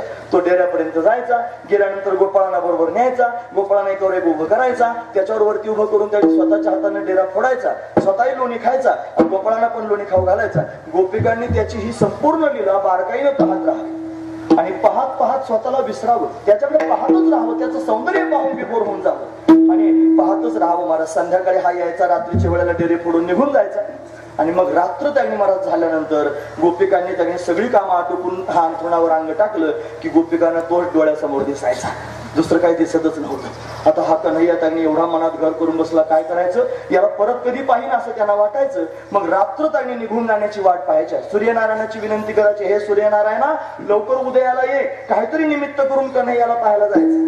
मग सकाळीच त्यांनी महाराज आपली सगळी कामं आटोपून निमित्त करायच्या. कशाचं? रात्री चोरी करायला आला होता त्याचं गारहाणं सांगण्याचं निमित्त करायच्या आणि निमित्त करून कन्हैयाला पाहण्याकरिता जायच्या. म्हणजे लक्षात आलं तुमच्या, कन्हैया चोरी करण्याकरिता येत नव्हता, तो त्यांनी गोपिकांना समाधान देण्याकरिता येत होता. आणि गोपिका गारहाणं सांगण्याकरिता जात नव्हत्या, गोपिका कन्हैयाला पाहण्याकरिता जात होत्या. म्हणून तर त्यांनी महाराज या गोपिकांनी बाहेर उभं राहून हाक मारायची, यशोदे बाहेर ये. हळूच नाही हाक मारायची, एवढ्या मोठ्यात. का बरं माहितीये? सगळ्यांना ऐकू गेलं पाहिजे. आणि सगळ्यांनाच ऐकू गेलं पाहिजे तसं कन्हैयालाही ऐकू गेलं पाहिजे. आणि त्याला नाही ऐकू गेलं, नुसतं यशोदेला ऐकू गेल्यावर काय करायचं? यशोदेला थोडंच पाहायला जायचं कन्हैयाला. मग त्यानं आवाज ऐकल्यानंतर तो यावा आणि आल्यानंतर तो दिसावा. मग कन्हैया पण असाच करायचा महाराज. हाक मारल्याबरोबर धावतच यायचा. हाक मारली गोपीनं, बरोबर 12 वाजता पळत आला महाराज. अजून 2 मिनिटं कमी होती, धावतच आला. आल्यानंतर यशोदा राणी त्यांनी बाहेर उभे राहिले आणि कन्हैया सुद्धा त्यांनी नंद भवनाची अशी मोठी चौकट आहे, त्या चौकटीत त्यांनी एका बाजूला उभा राहिला, देवराचरण असा चौकटीला टेकून आणि गोपीकडे पाहायला लागला. आता गाराणं सांगायला आलेली बाई, जे भांडण करण्याकरिता आलेली बाई, तिच्या बरोबर भांडायचं, तिच्या बरोबर समोरासमोर भांडलं पाहिजे की नाही? की भांडण करणाऱ्याने त्यांनी एकाशी भांडायचं आणि दुसरीकडे पाहायचं, असं कधी होतं का? अजिबात नाही महाराज. यशोदे बरोबर जर भांडायचं ना, मग यशोदेलाच म्हणायचं, सांग तुझ्या पोराला काही समजून. तिच्याकडे पाहून बोलायचं सोडून गोपिकांनी तिच्याशी बोलावं आणि कन्हैयाकडे पाहावं. महत्वाची गोष्ट आहे, दृष्टी कन्हैयाकडे आहे आणि बोलणं यशोदेकडे आहे. वास्तविक पाहता यशोदेबरोबर बोलण्याचं काही कामच नव्हतं. त्यांना निमित्त फक्त कन्हैयाला पाहण्याचंच होतं.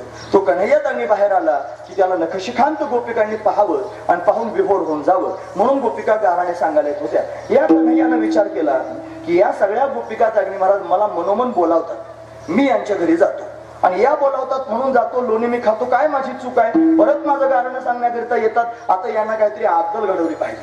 काय अद्दल घडवायची आता? म्हणून यांची काहीतरी खोडी केली पाहिजे. मग खोड्या करायची तयारी केली. आधी चोऱ्या करत होता, सांगितलंच होतं त्या ज्योतिषानं, म्हणला हे त्यांनी खोड्या करेल, चोऱ्या करेल, फराणं करेल, हे त्यांनी सांगून झालं होतं. आधी खोड्या करायचा, आधी चोऱ्या करायला लागला, मग आता खोडी करू लागला. म्हणे माझं गारणं सांगता काय? दुसऱ्या दिवशी सकाळीच गारणं सांगणाऱ्या गोपीच्या घरी करत होती. चुलीवर त्यांनी महाराज तवा ठेवला होता, तव्यावर एक भाकरी होती, काठवटीत एक होती, उभी करून एक ठेवली होती. आता जुन्या काळात असंच असायचं, आता तसं राहिलं नाही, असू द्या, पण असं होतं महाराज. आणि मग इतक्या त्यांनी गेला, खोल असणारी चूल होती, चूल पेटवलेली होती, त्याच्यातली जळती लाकडं होती. हा त्यांनी घरात घुसला आणि तिला म्हणला माझ्या घरी गारणं सांगायला येतेस? तू मनात मला बोलवते म्हणून तुझ्या घरचं लोणी खायला आलो, खुशाल माझ्या आईला गारणं सांगायला आली, काय समजतेस म्हणे स्वतःला? माझ्या घरी येतेस? घेतलं लाकूड काढून चुलीतलं, तिच्या चुलीतलं लाकूड काढलं, तिच्याच घराला लावायला लागलं. देऊ का मला तुझं घर पेटून? आता काय करा? ती म्हणली का ना, अरे माझं घर पेटू नकोस असं म्हणलं की तसंच धरलं तिच्या तोंडावर. तिला म्हणलं हाणीनं तोंडावर, तुझ्या बापाचे हे घर, तुझ्या बापाचे हे घर. तिलाच म्हणतो, प्रमाण दिलं बरं मी, नाहीतर हे मनानं सांगितल्यासारखं होईल, असं प्रमाण आहे मला. तुम्हाला हाणीन तोंडावर तुझ्या बापाचे घर. हे घर आहे, हे घर आहे, आपलं राहण्याचं घर आहे. याच्यामध्ये त्यांनी महाराज चैतन्य तत्व राहतं, त्याला आत्मतत्व म्हणतात, त्याला जीवात्मा म्हणतात. आणि त्या जीवात्म्याने हे शरीर त्यांनी धारण केलेलं आहे वस्त्रासारखं. गीता वर्णन करून सांगते, वासांसी जीर्णानी यथा विहाय, जैसे जीर्ण वस्त्र सांडीजे, नूतन विधीजे, तैसे देहांतराते धरीजे चैतन्यनाथ. ज्ञानोबराय वर्णन करून सांगते. म्हणजे त्यांनी महाराज हे शरीर एक वस्त्र आहे. कशावरचं? आत्म्यावरचं वस्त्र आहे. म्हणून आत्मा त्यांनी महाराज आतमध्ये आहे, त्याच्यावर असणार जीवात्मा, त्याला म्हणायचं फक्त आत्मा नाही, जीवात्मा, त्याच्यावर असणार हे शरीर रूपी वस्त्र आहे. आणि हे आपलं नाही, हे काळाच आहे. देह हे काळात, याच्यावर काळाची सत्ता आहे. ठराविक काळात हे जन्माला येतं आणि ठराविक काळात हे त्यांनी महाराज संपत सुद्धा. लोक याला जाळून येतात, याची माती होते, महत्वाची गोष्ट आहे. म्हणजे हे काळाच्या ताब्यातला आहे. म्हणून देह हे काळाचे आणि धन कुबेराचे. म्हणजे जगातलं सगळं धन कुबेराचं आहे, देह सुद्धा काळाचं. हे आपलं घर नाही, म्हणून याला आपण आपलं म्हणतो. हे देवाला घालवायचंय म्हणून जळतं लाकूड घेऊन त्यांनी तिच्या तोंडावर धरत होता. मला देईन तोंडावर, तुझ्या बापाचे हे घर, हे काय तुझ्या बापाचं आहे का? हे काळाचं आहे, तुझं नाही, हे सांगण्याचं तात्पर्य आहे. पण भगवान लीला करतोय, त्याच्या मागे भाव आहेत महाराज. तिचं होतं नाही त्यांनी महाराज गारणं, कन्हैया तिची खोडी करायला गेलं, दुसरी धावत आली. आल्यानंतर लगेच ताबडतोब आरडाओरडा करा, यशोदेवने बाहेर ये. ही जरा वयोवृद्ध होती. यशोधराने धावत आली, म्हणे काय ग बाई? अगं म्हणे सांग तुझ्या पोराला काही समजून. परवा आमच्या घरी आला, परवा आला आमच्या घरा, दारी निजला होता म्हातारा, आणून ताकाचा डेरा आणि खोडीला सायरा. चोऱ्या होतात म्हणून त्यांनी महाराज म्हातारा राखण झोपवलं होतं दारात. म्हातारा होतं बरं, राखण झोपलं होतं दरवाजामध्ये. घरातले सगळे लोक घरात झोपले होते, म्हातारा बाहेर झोपलं होतं. महत्वाचा मुद्दा आणखी असा आहे की बाहेर ताकाचे डेरे सुद्धा अडकवलेले होते. हेच अनेक वेळेला सांगितलं जातं नाही का, पण हेच ऐकायला गोड लागतं महाराज. परत परत सांगितलं, किती सांगितलं तरी नवीन कुठून आणू आता सांगण्याकरिता त्याच्या यारीला आशाच आहेत. म्हणून त्यानं दाढीची वेणीची गाठण मारली, त्यानं त्यांनी अमुक त्यांनी बाट फोडून टाकली, त्याने पदर ओढला, त्याने वेणीच कोणाची ओढली, त्याने चिमटाच कोणाला घेतला. हेच ऐकायला किती वेळेला ऐकलं तरी सुद्धा त्यांनी कमीच पडेल. त्यापेक्षा हे सांगण्याकरिता आम्ही परत जन्माला येणार आहोत. महत्वाची गोष्ट, कारण हे सांगणं एवढं गोड आहे मला. आनंद जगात दुसरा कशातच नाही. मग घेईन मी जन्म यादसाठी देवा, तुझी चरण सेवा साधावा, हे सांगण्याकरिता हरिनाम कीर्तन, संतांचे पूजन, घालो लोटांगण महाद्वार, असंच आहे. म्हणून ते म्हातारा दारात झोपलं होतं. एक दोन लीला सांगतो, थांबतो, लक्षपूर्वक आहे का. हा कन्हैया आला, सगळी टोळी बरोबर घेऊन आला. पण आल्यानंतर त्याने महाराज इकडे इकडे पाहायला लागला. त्यानं विचार केला, म्हटला म्हातारा दारात झोपलेला आहे, राखणदार याला राखण झोपवलंय होय. म्हातारा झोपला होता, ढेरी अशी मोठी त्याची होती, तोंडात दात नव्हते आणि घोरत होता महाराज, असा त्याचा कार्यक्रम सुरू होता. कन्हैया म्हणला, अरे हा म्हातारा झोपलेला आता काय केलं पाहिजे. आपण इकडे इकडे पाहायला लागला, काहीतरी हातल घडवली पाहिजे म्हणला. बाहेर ताकाचे डेरे अडकवले होते, त्यातला एक डेरा घेतला आणि घेतल्यानंतर झोपेत असणाऱ्या म्हाताऱ्याच्या ढेरीवर फोडलं. आता म्हातारा जागा झालं करून त्याने असं उठून त्याने बसलं मार, तोपर्यंत पळून गेला का नाही. असंच करतो महाराज, हा याला सवयच आहे असं करण्याची. का बरं माहितीये, त्याच्यातून काहीतरी शिकवायचं. काय शिकवायचं माहितीये, बाहेर डेरे बांधले होते की नाही, कशाचे होते, ताकाचे होते. मग ताक कशातून निघतं, दह्यात. दोन भाग होतात की नाही, लोणी आणि ताक. मग लोणी काय असतं, सार, आणि ताक काय असतं, आसार. सार गोष्ट कुठे ठेवली होती, घरात. लोणी सार आहे की नाही, घरात ठेवलं होतं. आणि आसार असणारं ताक कुठे ठेवलं होतं, बाहेर ठेवलं होतं. म्हणजे नियम काय आहे, जे सार असतं ते घरात ठेवायचं आणि आसार असतं ते बाहेर ठेवायचं. म्हणजे ताक कुठे ठेवलं होतं, बाहेर ठेवलं होतं. आणि म्हातारा कुठे झोपलं होतं, म्हणजे महत्वाची गोष्ट आहे. नियम काय आहे, जे आसार असतं ते बाहेर ठेवायचं असतं आणि सार असतं ते म्हातारा बाहेर झोपवलं होतं. म्हणजे काय झालं, एकदा माणसाचं वय वाढायला लागलं. गंमत सांगतो बरं, महत्वाची गोष्ट सांगतो ऐका. असं आहे, संसारामध्ये वय वाढायला लागलं की किंमत कमी होते आणि परमार्थात वय वाढायला लागलं की किंमत वाढते. म्हणून त्याने कमी वयाच्या बाबानं जर फार तोंड टाकलं लोकांच्या समोर, लोक म्हणतात बावलं ते अजून बालिश आहे. पण हेच जर त्यांनी महाराज ते मुरलेलं असेल, जरा ढवळं झालं असेल आणि मग लोकांसमोर बोलेल, तर मग लोक म्हणतात वा वा, महाराजांनी त्यांनी वजनात सांगितलं. फरक आहे महाराज. परमार्थात त्यांनी वय वाढलं की किंमत वाढते आणि संसारात वय वाढल्यानंतर लोक हाडहाड करतात. शब्द वाईट आहे ना ऐकायला, पण वस्तुस्थिती आहे महाराज. म्हणून त्यांनी हे हाडहाड केव्हा बंद होईल, जेव्हा लोकांना धर्म मान्य होईल, जेव्हा लोकांना संस्कृती मान्य होईल, जेव्हा लोक मातृदेव भव, पितृदेव भव, आचार्य देव भव, अतिथी देव भव हे मनामध्ये साठवतील. हा विठोबा विटेवरती उभा आहे, हा उगीच उभा राहिला नाही. याला उभं करण्याकरिता कुणीतरी आई वडिलांची सेवा केली. महत्वाची गोष्ट आहे, हा खरा धर्म आहे. म्हणून त्यांनी बाकीचा सगळा परमार्थ करण्यापेक्षा त्यांनी महाराज हे जरी कळालं पारमार्थिक आला तरी पण त्याचं जीवन पारमार्थिक होईल हे सांगण्याकरिता साधू संतांचे संदेश आहे. असू द्या. मग कन्हैया लीला करतोय. त्यानं त्यांनी ताकाचा डेराच फोडून टाकला, गोपी सांगायला गेली, कोणाच्या तरी दाढीची विणीची गाठणच मारून टाकली, सुटेच ना काही केल्या, देवानं हात लावल्याबरोबर सुटली. अशा अनेक खोड्या करायला लागला. यशोदेने सांगितलं, कन्हैया आता घरी राहू नकोस, तू फार त्रास द्यायला लागलास. त्या जाई वना सवे घेऊन निघोना, गाईंना घेऊन दगडी वनामध्ये निघून जा असं सांगितल्यानंतर सगळ्या गोपाळांना म्हणला चला आता वनाला. मग सगळ्या गोपाळांना घेऊन वनाला कन्हैया जाण्याकरिता निघाला. तुम्ही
सगळेजण गाया घेऊन सगळे गोपाळ वनात जाऊ लागले. वनात गेल्यानंतर भगवान त्यांच्यावर लीला करतोय, खेळतोय, उड्या मारतोय, बागडतोय. खेळ खेळून खेळून त्यागणी महाराज सर्वजण दमले. आणि दमल्यानंतर भूक लागली. आलो ना आपण मुद्द्यावर आता. असू द्या, भूक लागल्यानंतर खायला पाहिजे महाराज. 12 वाजून गेले होते. पोटात भुकेचा डोम झाला होता. 12:30 वाजता खाणार असं ठरलेलं होतं. आधी ठरलेलं होतं ना, कोणाचा बीपी वाढवू द्यायचा नाही, कमी होऊ द्यायचं नाही. आधी सांगितलं होतं 12:30ला बरोबर थांबणार म्हणून. त्याच्या पुढे अर्धा मिनिट सुद्धा जाणार नाही, त्याच्या आतच थांबतो 2-5 मिनिटं. पण तोपर्यंत मात्र दम धरून ऐका, लक्ष करून ऐका. महत्वाची गोष्ट आहे. तर काय धावपळ गेली सगळ्यांनी. मग काय करायचं, कन्हैया वनात गेला, गोपांबरोबर खेळू लागला. आणि खेळून खेळून सर्वजण दमले. आणि दमल्यानंतर म्हणले देवा आता भूक लागली, काहीतरी खायला दे. मग सगळ्या गोपाळांना एकत्र केलं आणि एकत्र करून त्यांनी महाराज त्यांच्या शिदोरे एकत्र केल्या. पानांचं द्रोण तयार केलं. ते द्रोण करून त्यांनी महाराज त्याचा काला तयार केला. आणि काला तयार करून सगळ्या गोपाळांना कन्हैया देणार आहे. पण आता पण कशाला, भूक लागल्यानंतर समोर दिसतं. परत त्यांनी पण म्हणतोय. सगळ्यांना नियम सांगायला लागला. काय नियम आहे म्हणला, पहा काला फक्त तुम्हीच खायचा आहे, दुसऱ्या कोणाला द्यायचा नाही. म्हणजे का बरं, या काल्याचा अधिकारी वैष्णव निका वैष्णव म्हणजे जो ओरिजिनल वैष्णव आहे, जो त्यांनी सगळं प्रेम देवावर करतोय, तोच खऱ्या अर्थानं काल्याचा अधिकारी, दुसऱ्याला काला द्यायचा नाही असं सांगून टाकलं. मग कोणाकोणाला द्यायचं नाही म्हणे. काला पाहायला फार येतील आजी ओच अमरावती, काला पहावया येतील देव विसरती देवभावा पुला. देवदेवता काला पाहण्याकरिता आले म्हणून त्यांना काला द्यायचा नाही. आपण काला खायचा. आणि जर त्यांनी महाराज हात फार खराब झाले असतील असे पुसून घ्यायचे, चाटून घ्यायची बोट.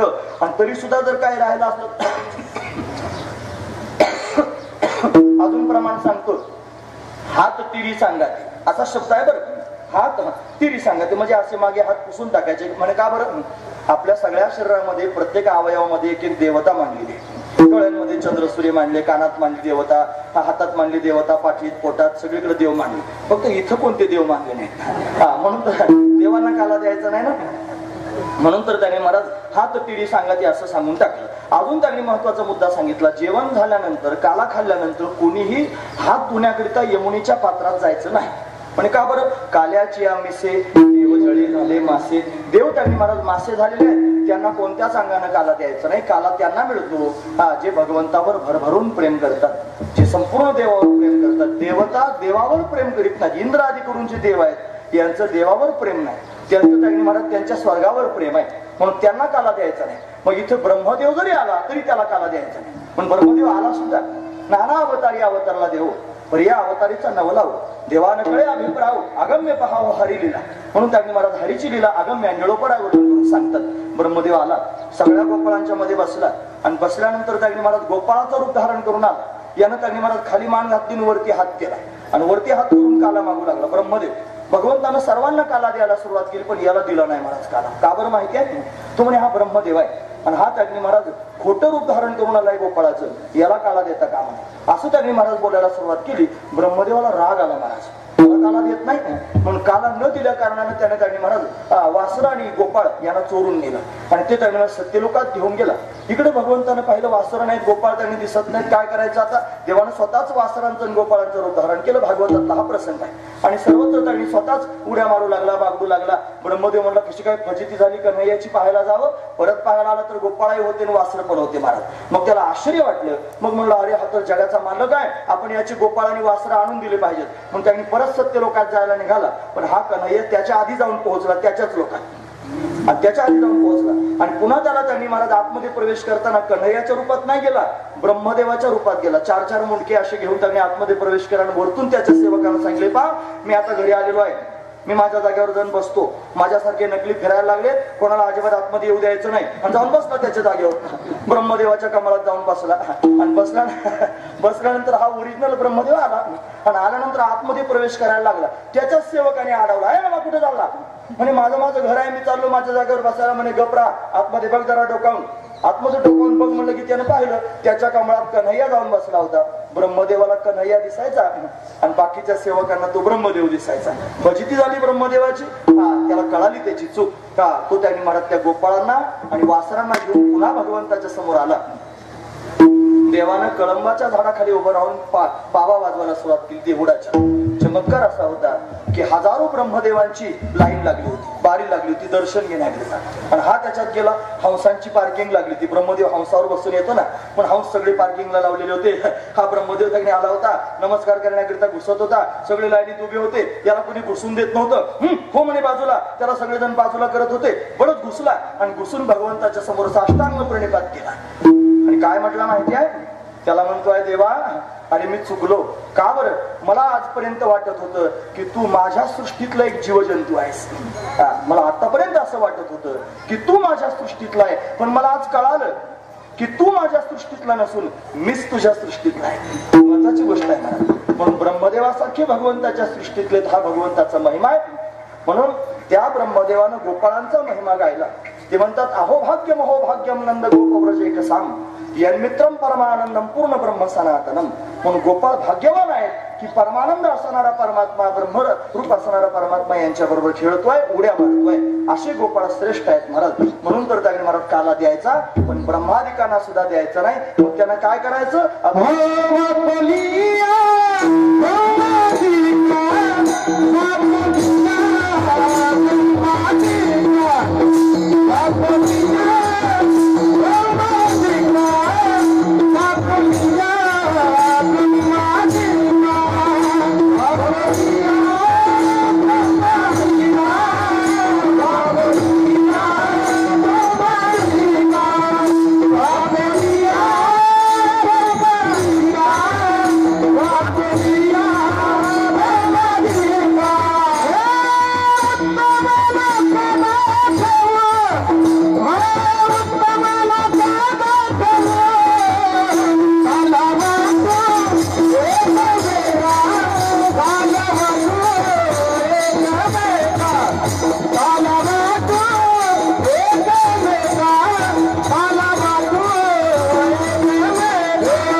उत्तम लोका दाखवू. ब्रह्मदेवासारख्यानं सुद्धा आम्ही वाकोल्या दाखवू असं म्हणतात. का बरं?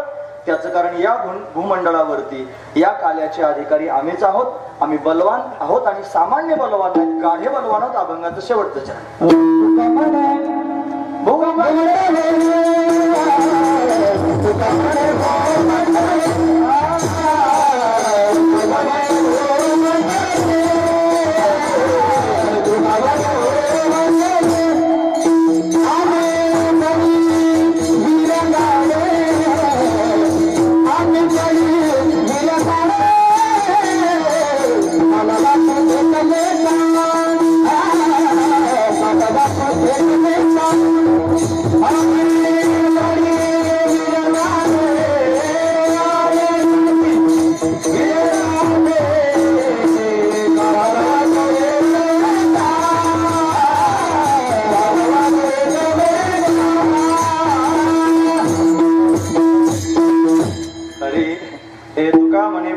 आम्ही बळीवीर गाढे, आम्ही बलवान आहोत, वीर आहोत, गाढे वीर आहोत. महत्वाचा भाग आहे. म्हणून आम्ही त्यांनी सर्वस्वाचा त्याग करून भगवंतावर प्रेम करणार आहेत. म्हणून काल्याचे खरे अधिकारी आम्ही आहोत असं तुकोबराय वर्णन करून सांगतात.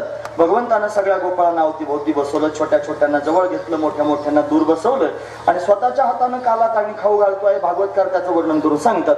तरी विभ्रत वेणुम जठर पटयो शृंग वेत्रेचे कक्षे वामे पानो मश्रुण कवलम तत्फलान्यंगुलीषु तिष्ठन् मध्ये स्वपरी सुरधो हासे नर्म विस्वये स्वर्गे लोके मिशति बभुजे यज्ञ भोगबाल केले गोपाळ. भगवंतानं काला केला, गोपाळांना काला खाऊ घातला. सगळे गोपाळ संतुष्ट झाले. निळामणी अक्षराचा बंद लागता पावे ब्रह्मानंद, सर्वांना आनंद झाला. हा प्रसंग इथपर्यंत सांगायचा असतो. म्हणून आपण त्या मुद्द्यावर आलेलो आहोत. काला दोघांमध्ये होत असतो. एक त्या निमारात देव आहे आणि दुसरे भक्त आहेत. म्हणून काले 3 प्रकारचे आपण पाहिले. 12:15 बरोबर वाजलेले आहेत. मी 12:30ला थांबेन असं म्हटलं होतो, पण 2-5 मिनिटं आधी थांबतोय. म्हणजे तुम्ही मला त्या निमारात चांगलं म्हणलं पाहिजे. आता नाही तर लांबवणारा बुवा असल्यानंतर त्याला फार नावं ठेवतात लोक, म्हणतात त्यानं लांबवलं. म्हणून निर्धारित वेळेच्या आधी 5-10 मिनिटं थांबणारा बुवा पाहिला का. पण आता मी शिकलोय ते काढीनं औषध लावायचं. आतापर्यंत चांगलं औषध लावित होतो लोकांना. आमची संध्याकाळी कथा चालू आहे आणि एक दिवस फक्त 15 मिनिटं कथा जास्त झाली. म्हणून सगळे संयोजक मंडळी त्यांनी तावात आले आणि आमच्या संयोजक मंडळींना म्हणायला लागले महाराजांनी 15 मिनिटं लांबवले. म्हणलं यांना ऐकायची जर इच्छा नसेल मी का जीव तोडून सांगतोय. ज्यांना ऐकायचं त्यांना सांगावं, ज्यांना ऐकायचं नाही त्यांना का सांगू मी. म्हणून त्यांनी अशी कथा महाराज एका दिवसात त्यांनी महाराज 3ऱ्या स्कंदापासून 10व्या स्कंदापर्यंत सलग कथा 5 मिनिटात तर सगळे स्कंद झाले. जे सांगायला फक्त 45 अध्याय सांगायला 9 दिवस लागले आणि ते त्यांनी स्कंदच सांगून टाकले 1 तासभरात सगळे. मरू दे म्हणला, मी काय करू, त्यांना ऐकायचंच नाही तिचे. त्यांना गरज नाही, मी कशाला फडफड करीत बसू, असू द्या. म्हणून आता मी थांबणार आहे. लक्षपूर्वक ऐका. काला दोघांमध्ये होत असतो. काला 3 प्रकारचा आपण पाहिला, त्यातलं वैशिष्ट्य सांगून थांबतो. दहीचा काला खाल्ल्यानं स्थूल शरीर पुष्ट होतं. हरिनामाचा खिचडी काला खाल्ल्यानं सूक्ष्म शरीर संतुष्ट होतं. आणि जीवब्रह्मैक्य ज्ञानाचा काला प्राप्त झाल्यानं कारण शरीर नष्ट होतं. म्हणजे जन्ममरणाला कारण असणारं जे शरीर आहे ते कारण शरीर, अज्ञान रूपी कारण शरीर आहे. जीवब्रह्मैक्य ज्ञानानं ते नष्ट होतं. हरिनाम घेतल्यानं त्यांनी महाराज आतमध्ये सूक्ष्म शरीर आहे ना, हे जे आपल्याला शरीर दिसतात ना, बाहेरून दिसतं, हे स्थूल शरीर आहे. हे पंचीकृत पंचमहाभूतांच्या 25 तत्वांचं आहे. याच्या आत सूक्ष्म शरीर आहे, ते अपंचीकृत पंचमहाभूतांच्या 17 तत्वांचं आहे. आणि त्याच्या आत कारण शरीर आहे, ते अज्ञानाचं रूपक आहे. म्हणजे या 3 कालांनी 3 शरीरांवर प्रभाव पडतो आणि माणूस त्यांनी महाराज जीव ब्रह्मैक्य ज्ञानात जीवनमुक्त होतो. हा त्यातला भाव आहे. म्हणून हा काला आपण खाणार आहोत. दोघांमध्ये काला त्यांनी होत असतं. ते फुगे सुद्धा टायमावर फुगतात महाराज. त्यांनाही माहित झालं आता इथपर्यंत येणार आहे आता, असू द्या. म्हणून त्यांनी अशा पद्धतीने म्हणजे तुमचा सप्ताह तपपूर्ती पावली म्हणायचं देवाला, जाऊ द्या, देव त्यांनी स्वीकारतो. आनंद आहे, आनंदाचं वातावरण आहे. फार समाधान वाटतंय. देवानं भक्तांना काला वाटलेला तोच काला त्यांनी इथे होणार आहे. कीर्तनात देवभा असतो, भक्तांना बोलावं लागतं. ते भक्त जर कोण असतील निके वैष्णव तर ज्ञानोबर आहे, तो कोबर आहेत, त्यांना बोलूया आणि पुढील प्रसंग पाहूया.